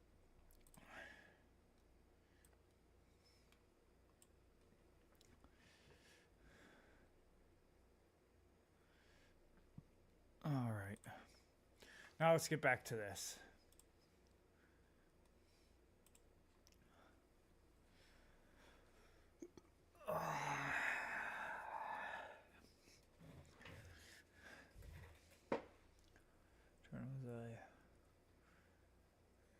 State of the Union, which stated that the United States would use military force.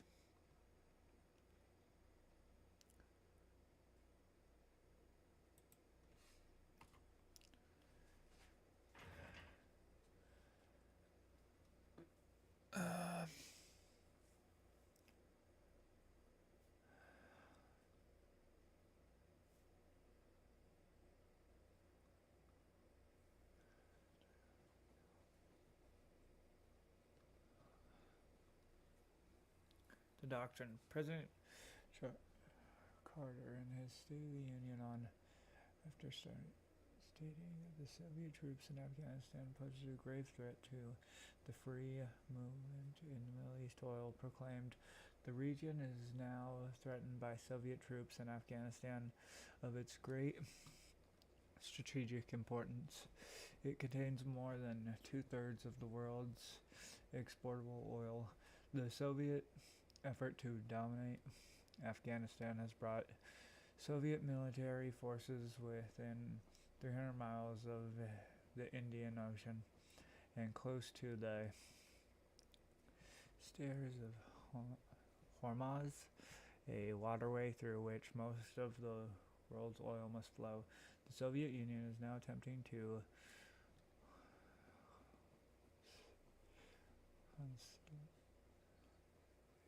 consolidate a strategic position, therefore that pose a grave threat to the free movement of Middle East oil. This situation demands careful thought through.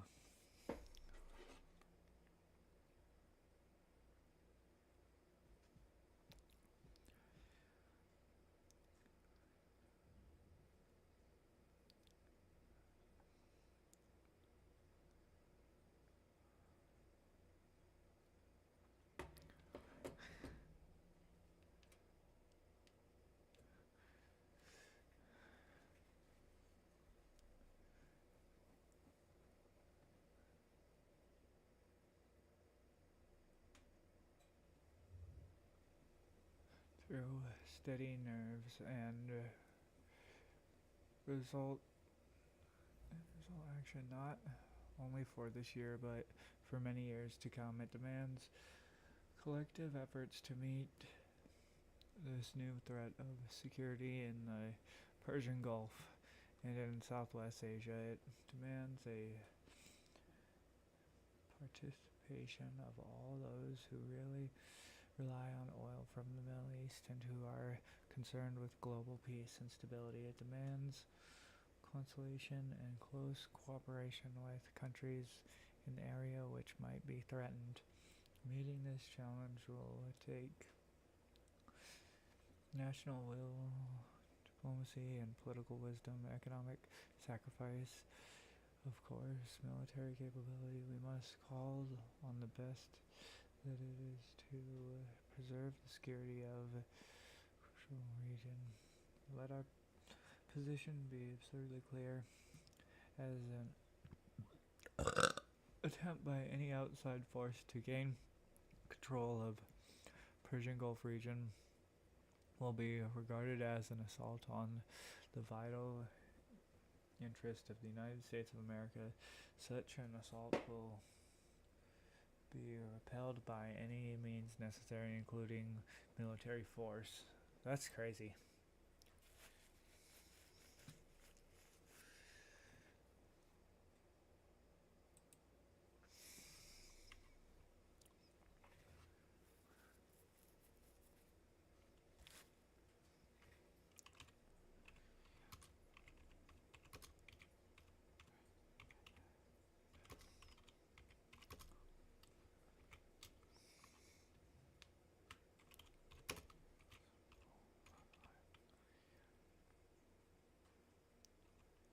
Oh.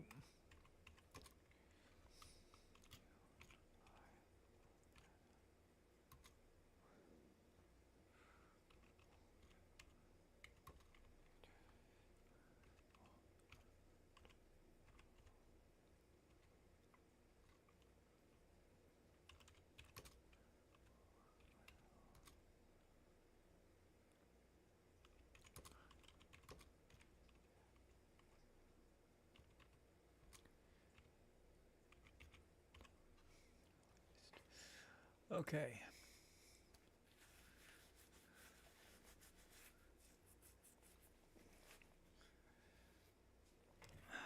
Where was I?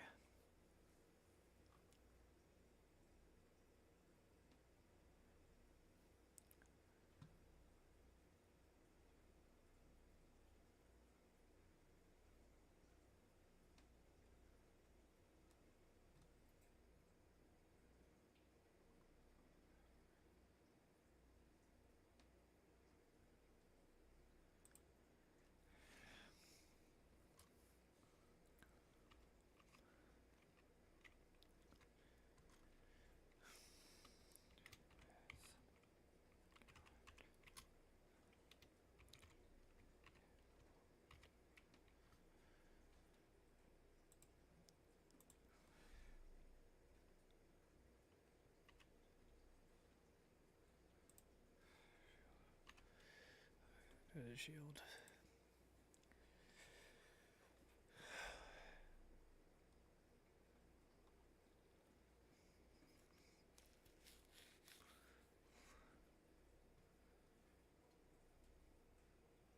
What's today? Wednesday?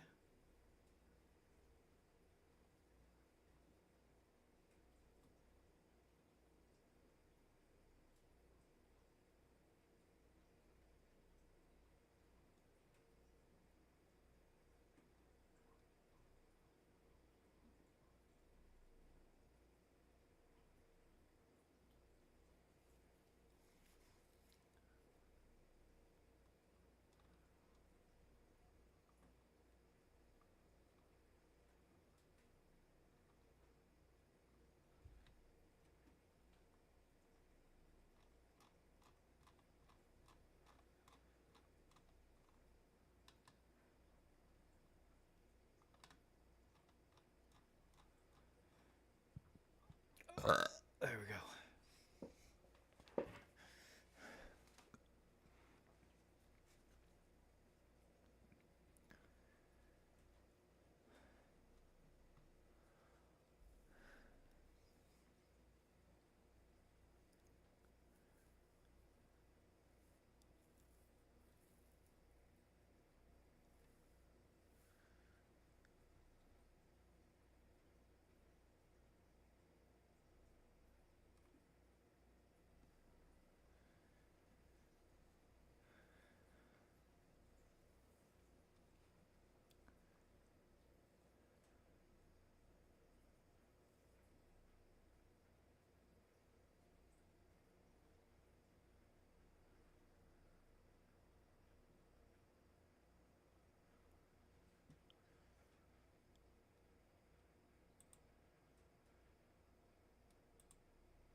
Ooh, not 1900.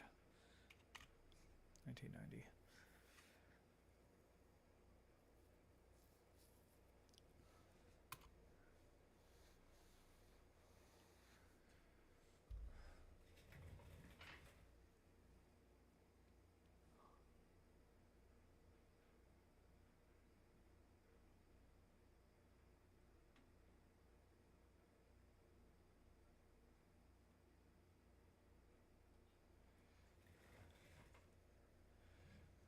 When the U.S. troops were sent to Saudi Arabia,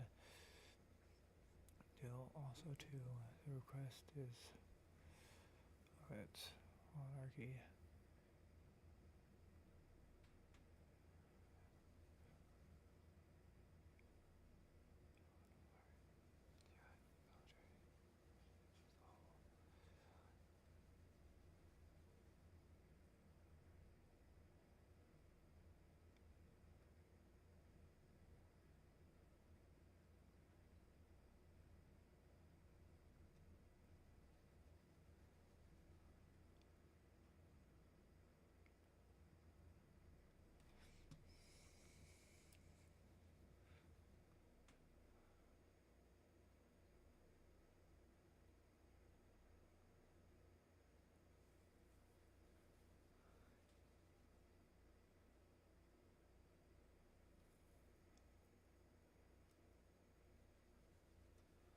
Why was the doctrine in it?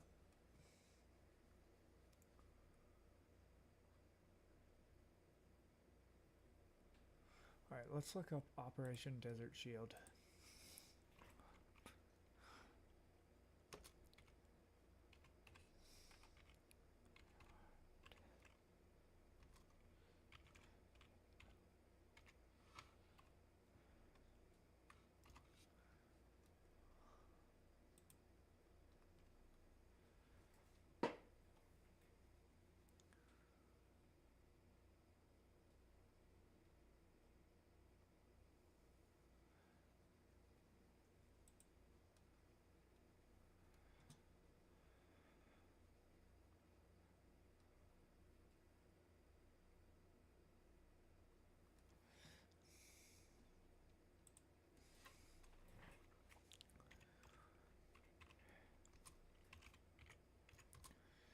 Why then?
After air attacks lesson. Alright, this is all Operation Desert Shield.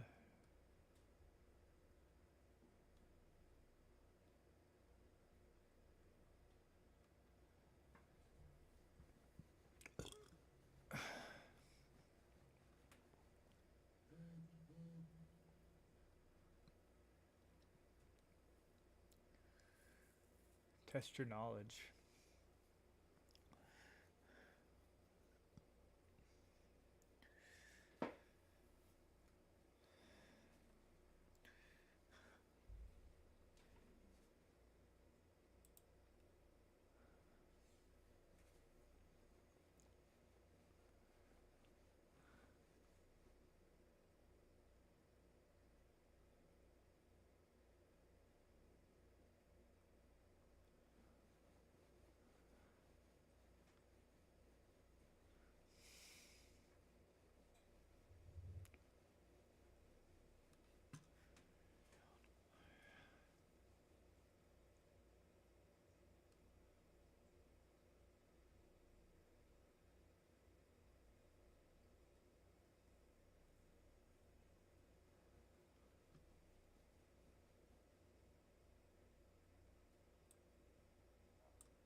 So it was just for defensive purposes.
Oh man, I'm tired.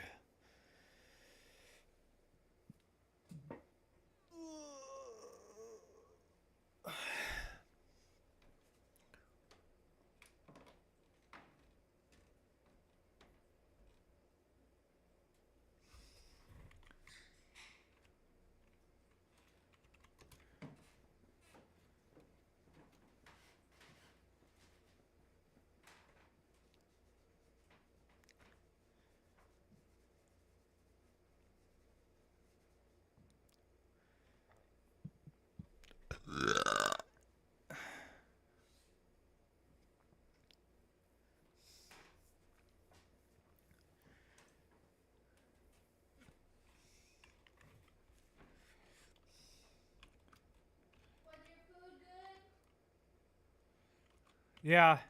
Really good? Yeah. What would you rate it out of 10? Like 9, maybe 8 or 9. You want a cookie? No. Got one that you would like. No, I'm not feeling a cookie right now, Bubba. Love you too.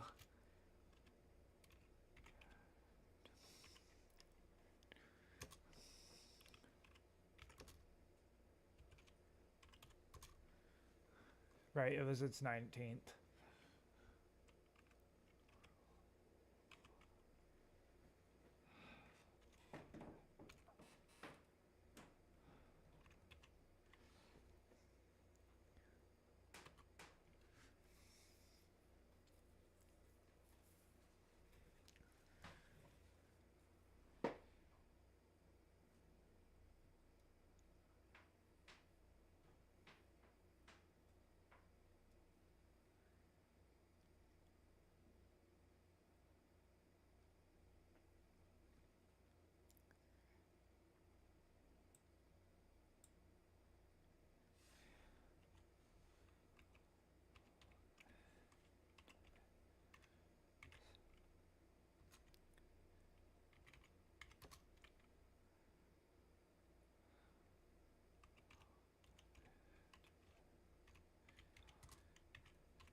There we go.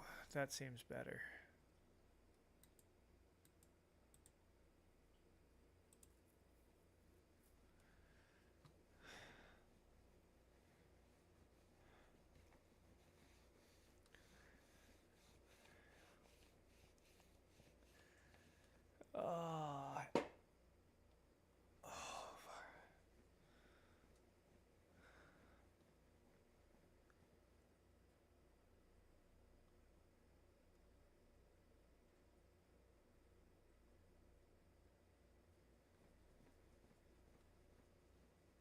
Okay, so then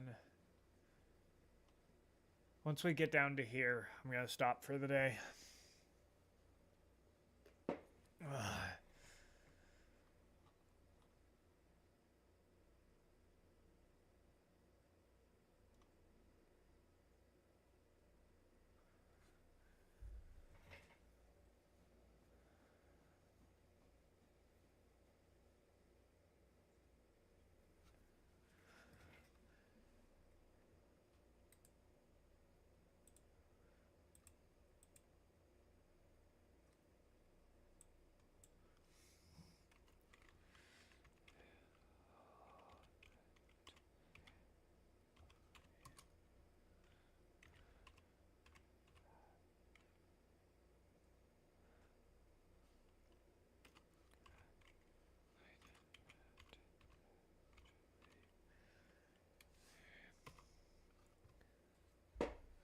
Oh, man.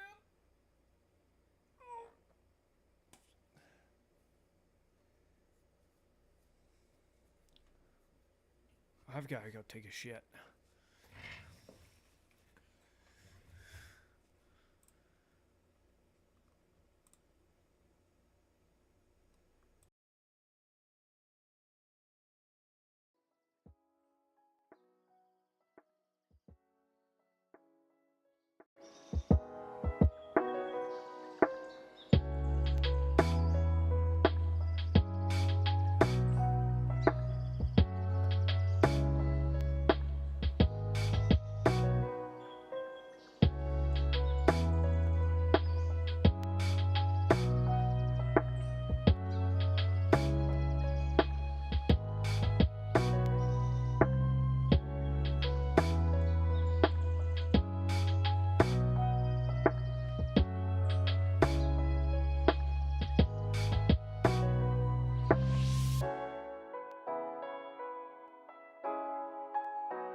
People are excited about what AI will do for them.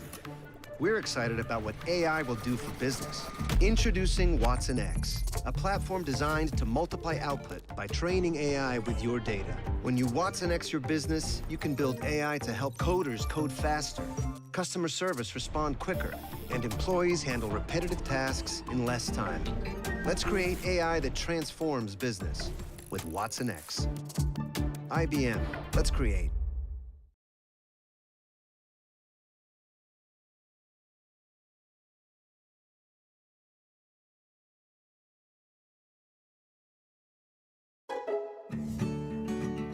for memories that last and produce that lasts longer too. Only Frigidaire's Crisp Seal Fresh Crispers have an antioxidant filter to help you waste less food. Frigidaire.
The U.S. Navy dispatched 2 battle groups built around aircraft carriers.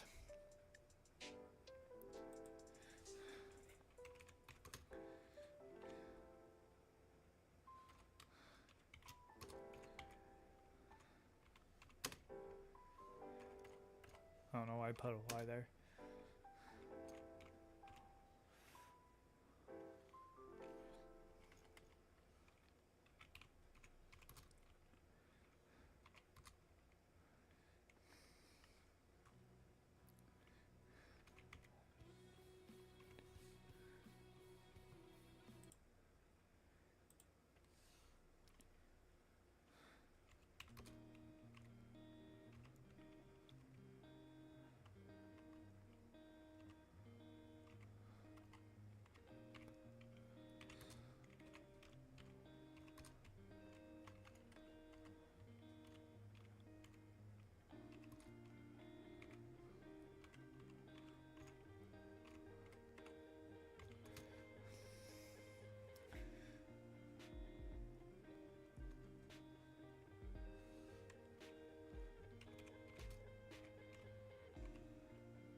Oh, why did I put a W instead of an R?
A total of 80.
If you live in Montana, you could lower your electric bill to less than $30 a month. How? First, you need to live in a qualified area. Enter your zip code below to ensure your eligibility. Second, you need to have an electric bill that's over $75. Click the link below to share what you're currently paying. And lastly, your house needs to receive enough sunlight. By entering your address, we can use satellite images of your home to see how much sunlight your roof receives to make sure your home is a good fit for solar. All of this information will help us build a free, custom solar proposal for your home. This will help us maximize your savings through the federal tax credit. The tax credit not only gives you 30% back of the solar system cost, but it also helps you save money each month on your electric bill. It's a no-brainer. Click below and let's get started. All right.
All right. I think I'm going to end for today. I'm tired.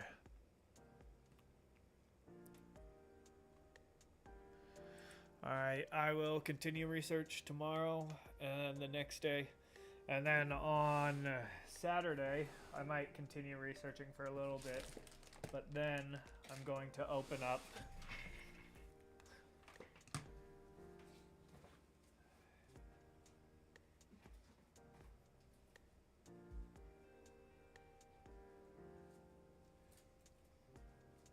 all these trading cards.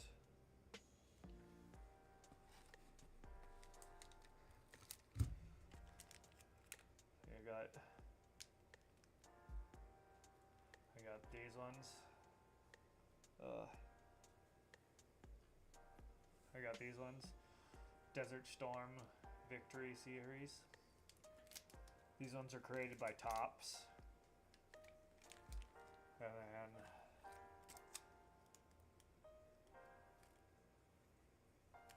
I got these ones. Operation Desert Shield.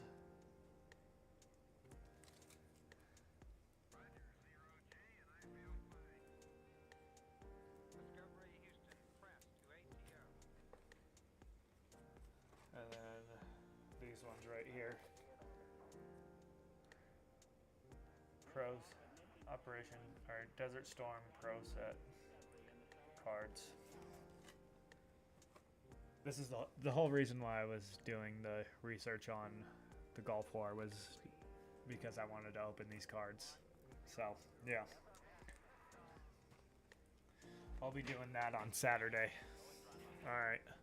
I'll see you guys later.